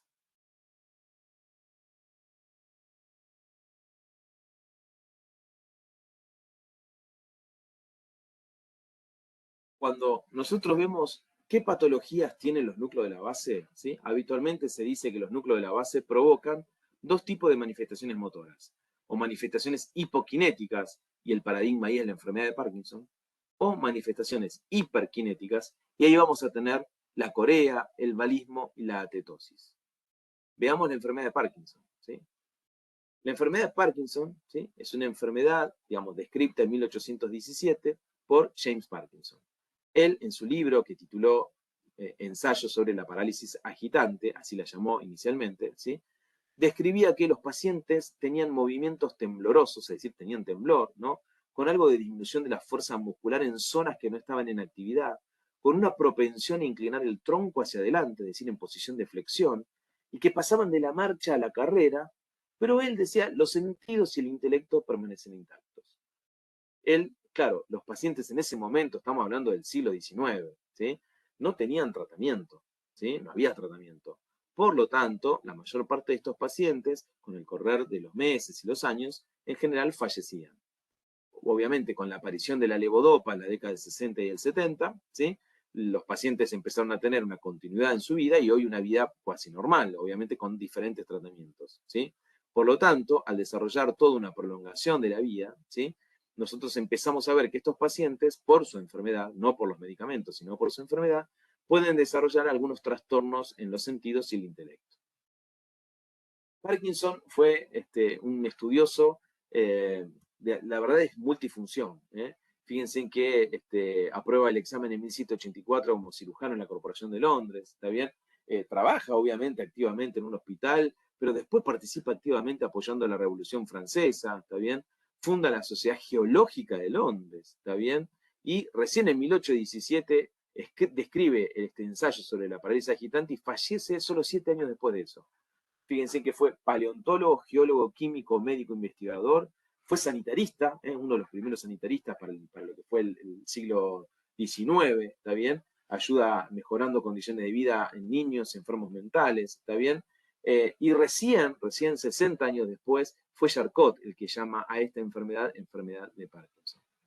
Y la enfermedad de Parkinson tiene una tétrada, es decir, tiene 4 signos claves característicos, pero no los únicos. Uno es que los pacientes tienen temblor en reposo, lo que decíamos antes, el paciente está quieto y ya tiene temblor en reposo. Habitualmente es un temblor más bien distal, en miembros superiores e inferiores. Fíjense que se ve bien en las regiones distales de los miembros, se llama en cuentamonedas, ahora van a ver algunos videos. Estos pacientes tienen alteración de los reflejos posturales, suelen adquirir esta postura en flexión total, de la cabeza, el cuello, el tronco, las piernas, ¿sí? Y pierden los reflejos posturales, ¿sí? Tienen bradicinesia, este es el signo clave, cardinal de la enfermedad, lo que define la enfermedad. Tienen lentitud para iniciar y realizar los movimientos, eso se llama bradicinesia. Y tienen rigidez, La rigidez es un tipo de hipertonía, es un tipo de hipertonía, pero que a diferencia de la espasticidad que se veía en la lesión de la neurona motora superior, en la rigidez, esa hipertonía se da tanto en movimiento, en flexores y extensores, y a lo largo de toda la trayectoria del movimiento. A lo largo de toda la trayectoria del movimiento. Es decir, el paciente está rígido. Rígido. Esta es una enfermedad, obviamente, más prevalente después de los 45 o 50 años, pero puede haber casos juveniles y en la infancia. Y claramente el trastorno más importante es que estos pacientes tienen una degeneración de las neuronas de la sustancia negra compacta del mesencéfalo. Acá están viendo a la derecha un mesencéfalo normal, o sea, donde la sustancia negra es normal, y fíjense que a la izquierda se ha perdido las neuronas de la sustancia negra del mesencéfalo, ¿sí? Por lo tanto, el déficit fundamental, aunque no único, es que a estos pacientes les falta dopamina en la vía nigroestriada. Por lo tanto, ¿sí? Al no tener dopamina en la vía nigroestriada, como habíamos dicho que la dopamina facilitaba el movimiento, ahora tenemos pacientes que van a tener bradicinesia, es decir, lentitud para realizar los movimientos y luego rigidez. ¿Sí? Entonces, como el cuerpo estriado recibe menos dopamina, ¿sí? Y la dopamina actuaba en la vía directa o indirecta, ¿sí? Vamos a encontrar que falta facilitación del movimiento. Los pacientes con Parkinson pueden tener la fascie parkinsoniana, una fascie como sin mímica, sin mucha funcionalidad, hipomímica. Tienen rigidez, como dijimos, que es un tipo de hipertonía. Esa rigidez es tanto de los flexores como de los extensores y se da en toda la trayectoria del movimiento. Por eso algunos la denominaron rigidez en rueda dentada. Tiene un temblor fino distal, de baja frecuencia, que algunos llamaron en cuentamonedas.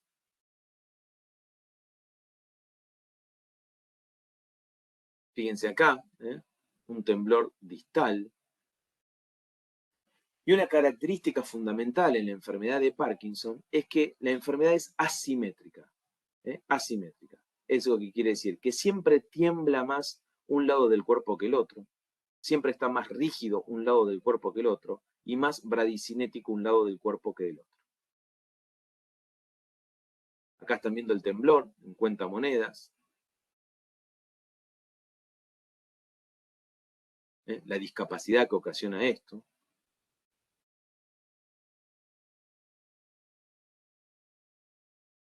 Fíjense que es en reposo, ¿no? El paciente está quieto, digamos, y ya en reposo tiene esto. Tiene trastornos posturales. Fíjense lo que ocurre con la maniobra del empujón, como decíamos, ¿no? Le decimos al paciente que se quede quieto en su lugar, que lo vamos a empujar despacito, y el paciente no puede estabilizarse. Tiene inagotabilidad del reflejo nasopalpebral, ese reflejo que habíamos visto la vez pasada. Fíjense, ahora lo vamos a ver en un video. Y tienen rigidez, que dijimos que es una hipertonía, pero que se distingue de la espasticidad porque está en todas las direcciones del movimiento. Es igual en los flexores extensores, en todo el rango del movimiento. No existe acá el signo de la navaja, de la espasticidad de la neurona motora superior. ¿Sí? Fíjense acá la inagotabilidad del reflejo nasopalpebral, es decir, me puedo quedar haciendo esto horas.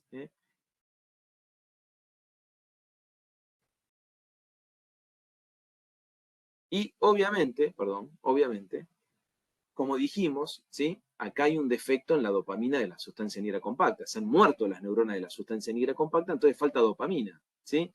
Pero recordando la clase de sinapsis, podemos ver cómo es el tratamiento de estos pacientes. ¿Sí?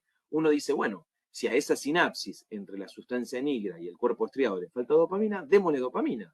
El problema es que la dopamina no atraviesa la barrera hematoencefálica. No atraviesa la barrera hematoencefálica. Por lo tanto, no podemos usar dopamina para el tratamiento de la enfermedad de Parkinson. Entonces, ¿qué podemos utilizar? Y bueno, podemos utilizar un precursor de la síntesis de dopamina, que es la levodopa. La levodopa, si ustedes recuerdan, ¿sí? Cuando está incorporada en las neuronas, se transforma en dopamina por la aminoácido aromático de carboxilasa o dopa de carboxilasa. ¿Sí? Entonces, lo que le damos a los pacientes es levodopa, para que una vez que se absorba y llegue a las neuronas de la sustancia negra, estas neuronas que están vivas la transformen en dopamina y así sí pueda liberarse hacia el cuerpo estriado. ¿Sí? Ahora, hace mucho tiempo se demostró que cuando nosotros damos levodopa a los pacientes, en el intestino y en el hígado también tenemos esta enzima llamada dopa de carboxilasa. Entonces, ¿qué pasa? Le damos un comprimido de levodopa, pasa al intestino y en el intestino ya se transforma en dopamina, la levodopa. Y esa dopamina dijimos que no pasa al sistema nervioso central. Por lo tanto, ¿sí? Lo que se hace es administrar en un mismo comprimido la levodopa y un inhibidor de la dopa de carboxilasa. ¿Sí? Es decir, en el mismo comprimido hay dos fármacos, la levodopa y un inhibidor de la dopa de carboxilasa. Entonces, cuando nosotros damos ese comprimido, ¿sí? Con levodopa y el inhibidor que se disuelve, digamos, inhibe esta enzima en el intestino y en el hígado.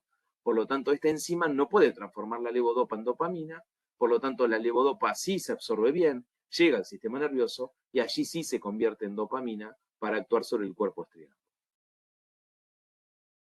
También podemos darle a estos pacientes, por lo que aprendimos en sinapsis, un agonista dopaminérgico. Es decir, sabemos que la dopamina no se la podemos dar porque no pasa la barrera hematoencefálica, pero lo que sí le podemos dar es una sustancia que haga lo mismo que la dopamina sobre los receptores de dopamina. Entonces, se usan agonistas dopaminérgicos que sí pasan la barrera hematoencefálica, ¿sí?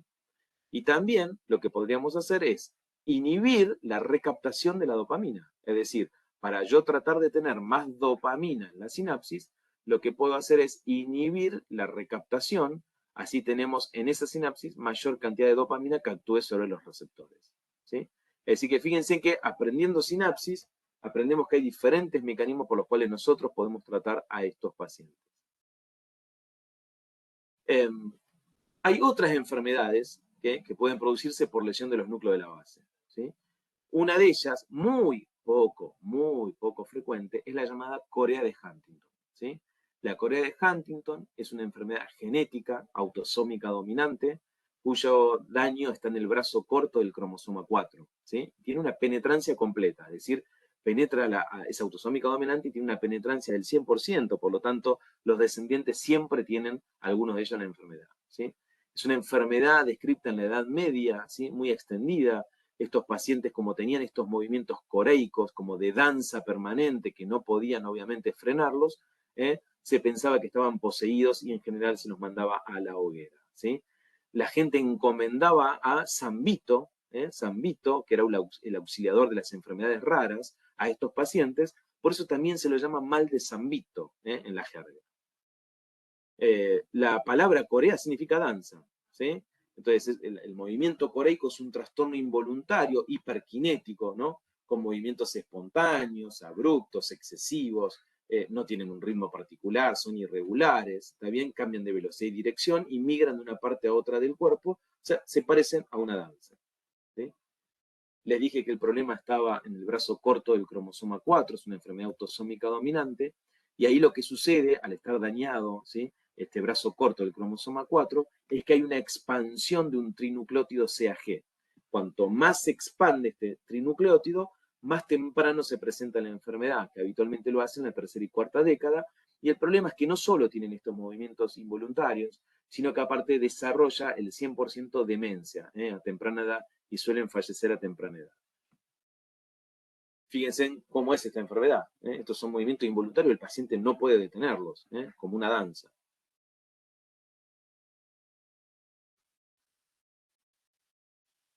Fíjense acá, ¿no? Lo que ocurre.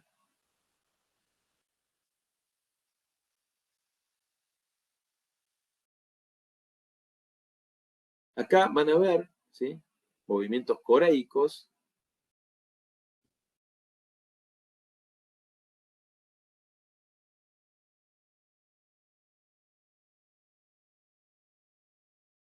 Ahora van a ver algo que se llama coreoatetosis. No solo van a ver movimientos coreicos así irregulares como danza, sino que también van a ver un movimiento como serpenteante de la mano y del brazo, ¿sí?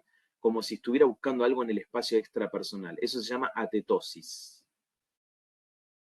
Esos movimientos serpenteantes.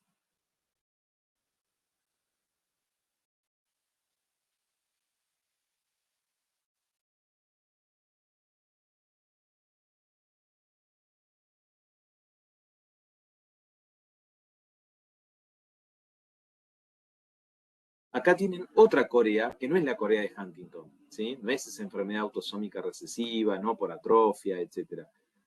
Sino que se llama corea de Sydenham. La corea de Sydenham es una de las secuelas que dejaba la fiebre reumática. Es una de las características que tenía las secuelas de la fiebre reumática. ¿Sí? Entonces, se veía antes, en aquellos, cuando no se trataba esta enfermedad, por suerte es muy poco frecuente hoy. ¿Sí? Pero acá tiene un ejemplo de corea de Sydenham. ¿Sí? También tiene movimientos coreicos, por eso se la llama así. Esos son todos coreas de Sydenham. Fíjense, estos movimientos, ¿no? Involuntarios. Acá tienen la atetosis, mucho más clara, esos movimientos serpenteantes que les decía. Esto es otra cosa, no confundir. Esto se llama flapping asterix y se ve en la insuficiencia hepática. Lo vamos a ver el cuatrimestre que viene. Se le pide al paciente que extienda los brazos, ¿no? Que tire para atrás bien las manos y tiene esta caída, como si perdiera el tono. Esto es un movimiento anormal también por lesión de los núcleos de la base, se llama hemivalismo o valismo. Son movimientos bruscos, sacádicos.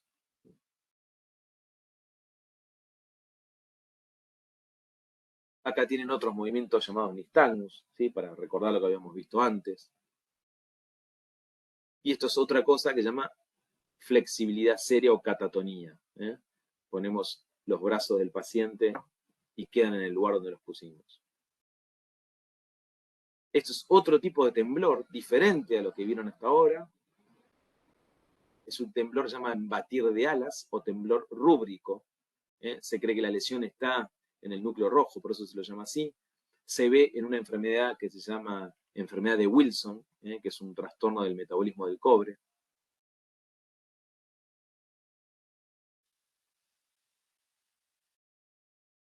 Bien.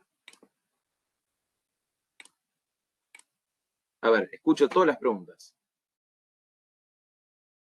¿Hay preguntas acá? ¿Alguien quiere aclarar algo, aunque no sea una pregunta?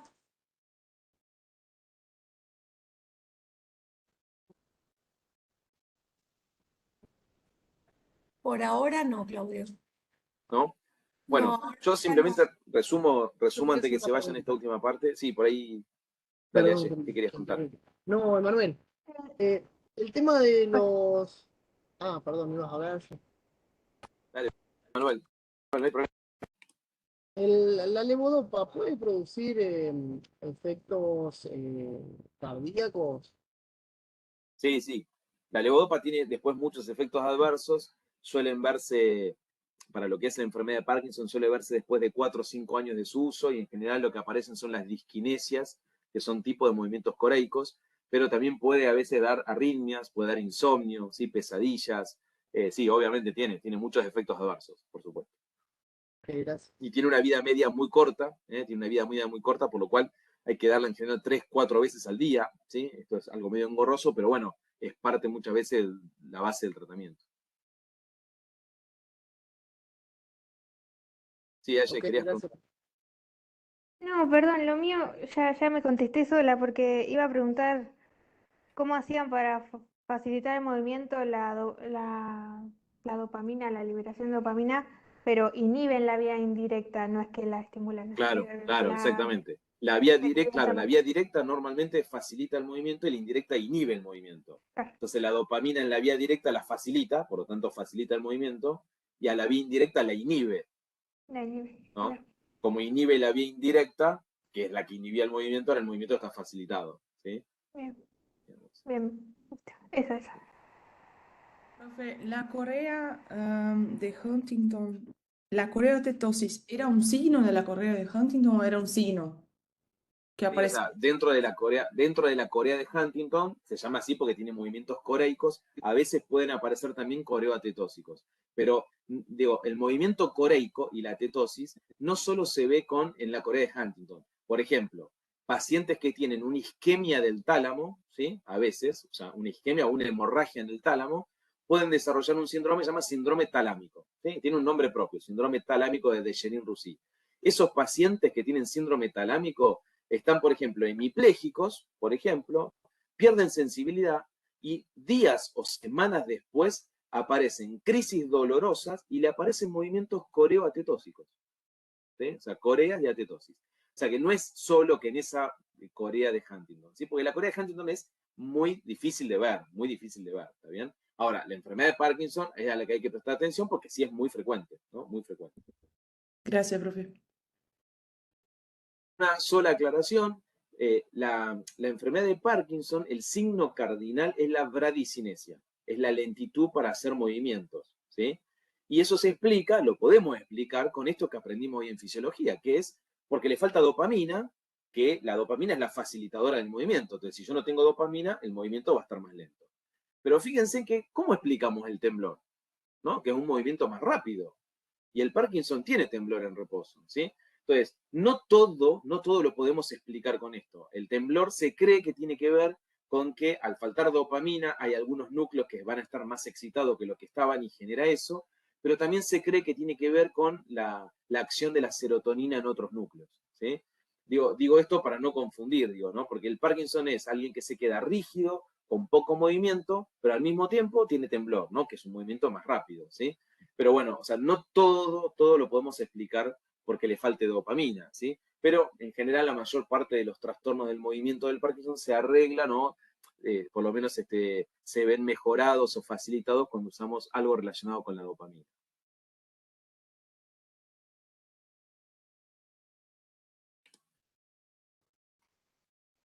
No sé si quieren hacer alguna otra pregunta.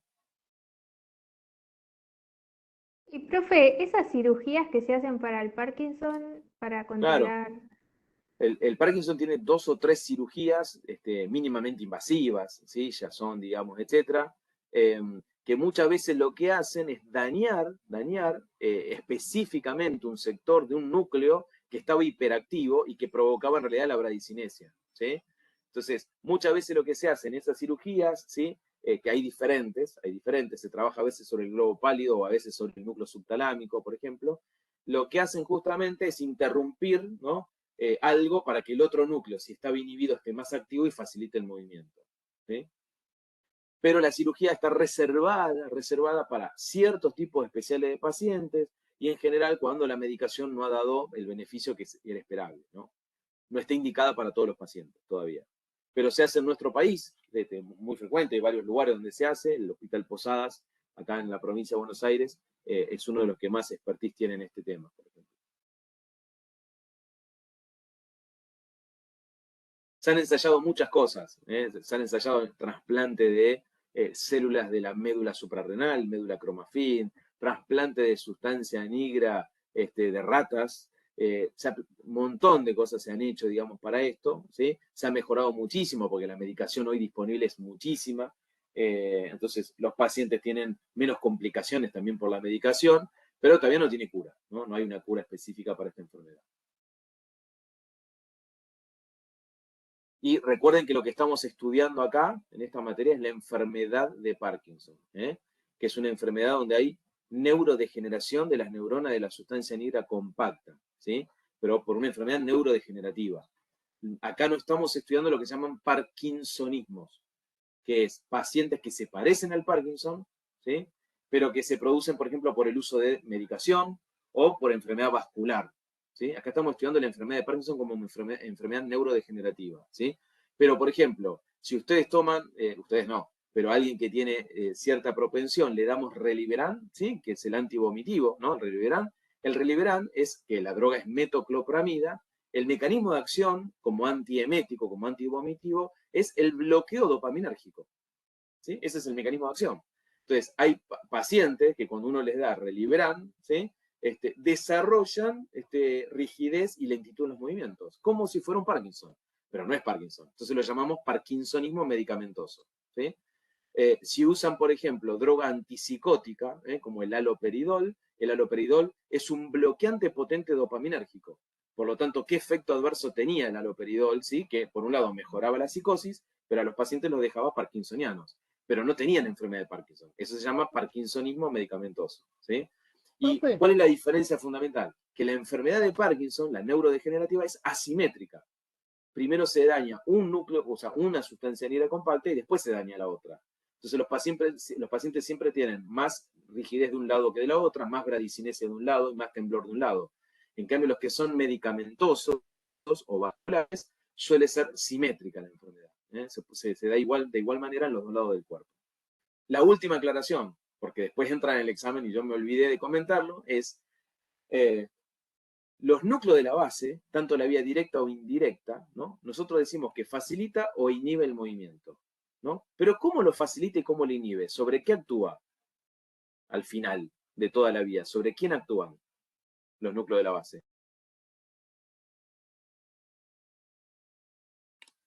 ¿Cómo termina la vía directa y cómo termina la vía indirecta?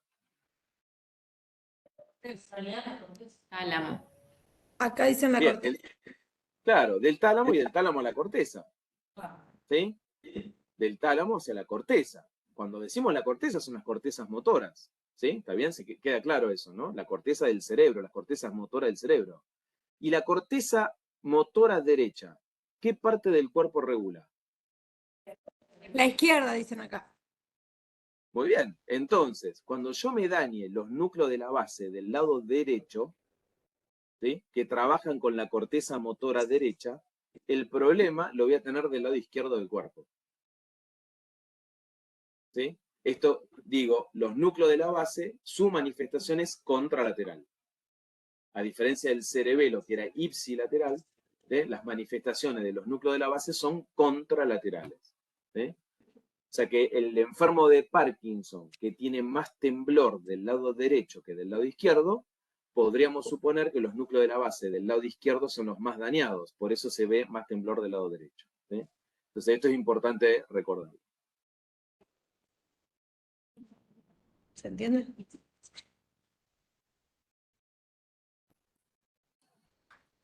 Profe, corteza Sí, izquierda, volviendo al núcleo tema izquierdo.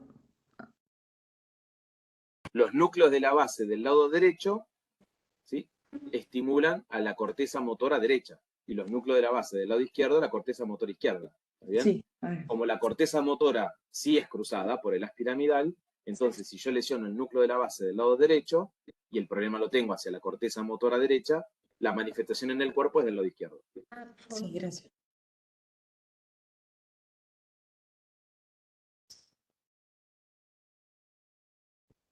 Bien.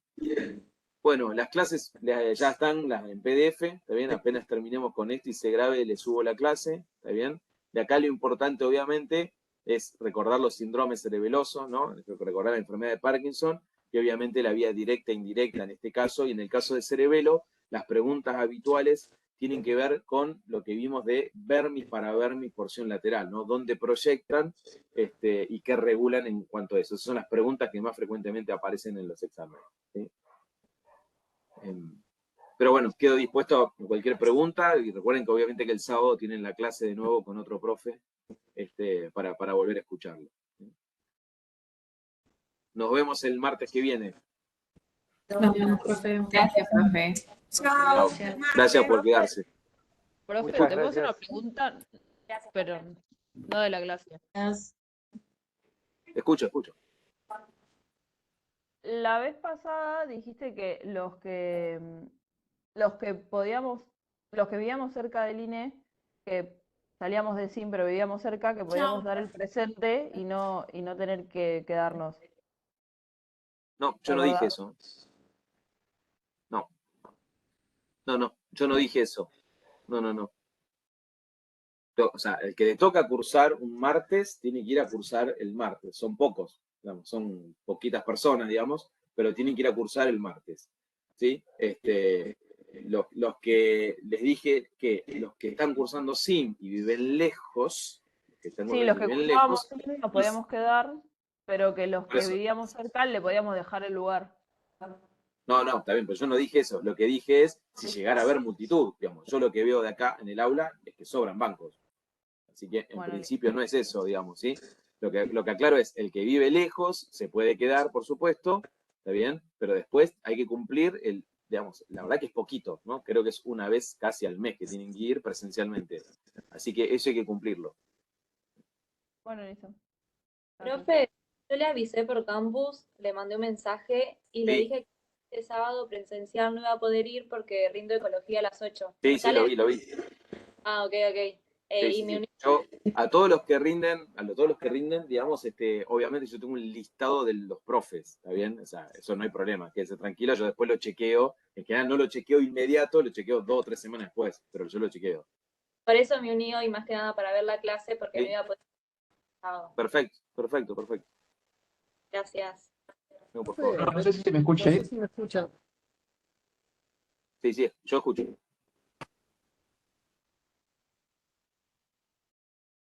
Volviendo al tema del reliberante, a mí me ha pasado de ver, no recuerdo ahora la palabra, nombre técnico, pero que manifiesten como si fuera un ataque de pánico al administrarlo. Eso, ¿cómo? No podría decirte, porque eso con la metoclopramida no podría explicarlo, digamos, no el fundamento. La verdad que no podría explicarlo, ¿sí? Lo que sí les dije acá, digamos, es que como el mecanismo de acción es un bloqueo de la dopamina, obviamente, fíjense lo siguiente, la levodopa, que se da para el Parkinson, como efecto adverso más frecuente provoca náuseas, ¿sí? Pero no le podemos dar a estos pacientes metoclopramida reliberante. Entonces se usa otra medicación que no provoca este bloqueo dopaminérgico central, ¿sí? Pero simplemente es eso. Pero no podría decirte por qué podría exacerbar otro síndrome. Bueno, gracias. No, por favor. Profe, le hago una consulta del tema de organización. Cuando no nos toca presencial, ¿podemos hacer otra clase? O sea, los sábados o los martes es indistinto. Sí, cuando ustedes están virtual, si se quieren conectar martes o sábado, para mí es indistinto, no hay ningún problema. ¿Está bien? Buenísimo. Gracias. Por conexión no hay problema. No, por favor. Recuerden que el sistema después baja el listado, o sea, si ustedes se conectaron, van a figurar ahí presentes, así que no hay ningún problema. Buenísimo.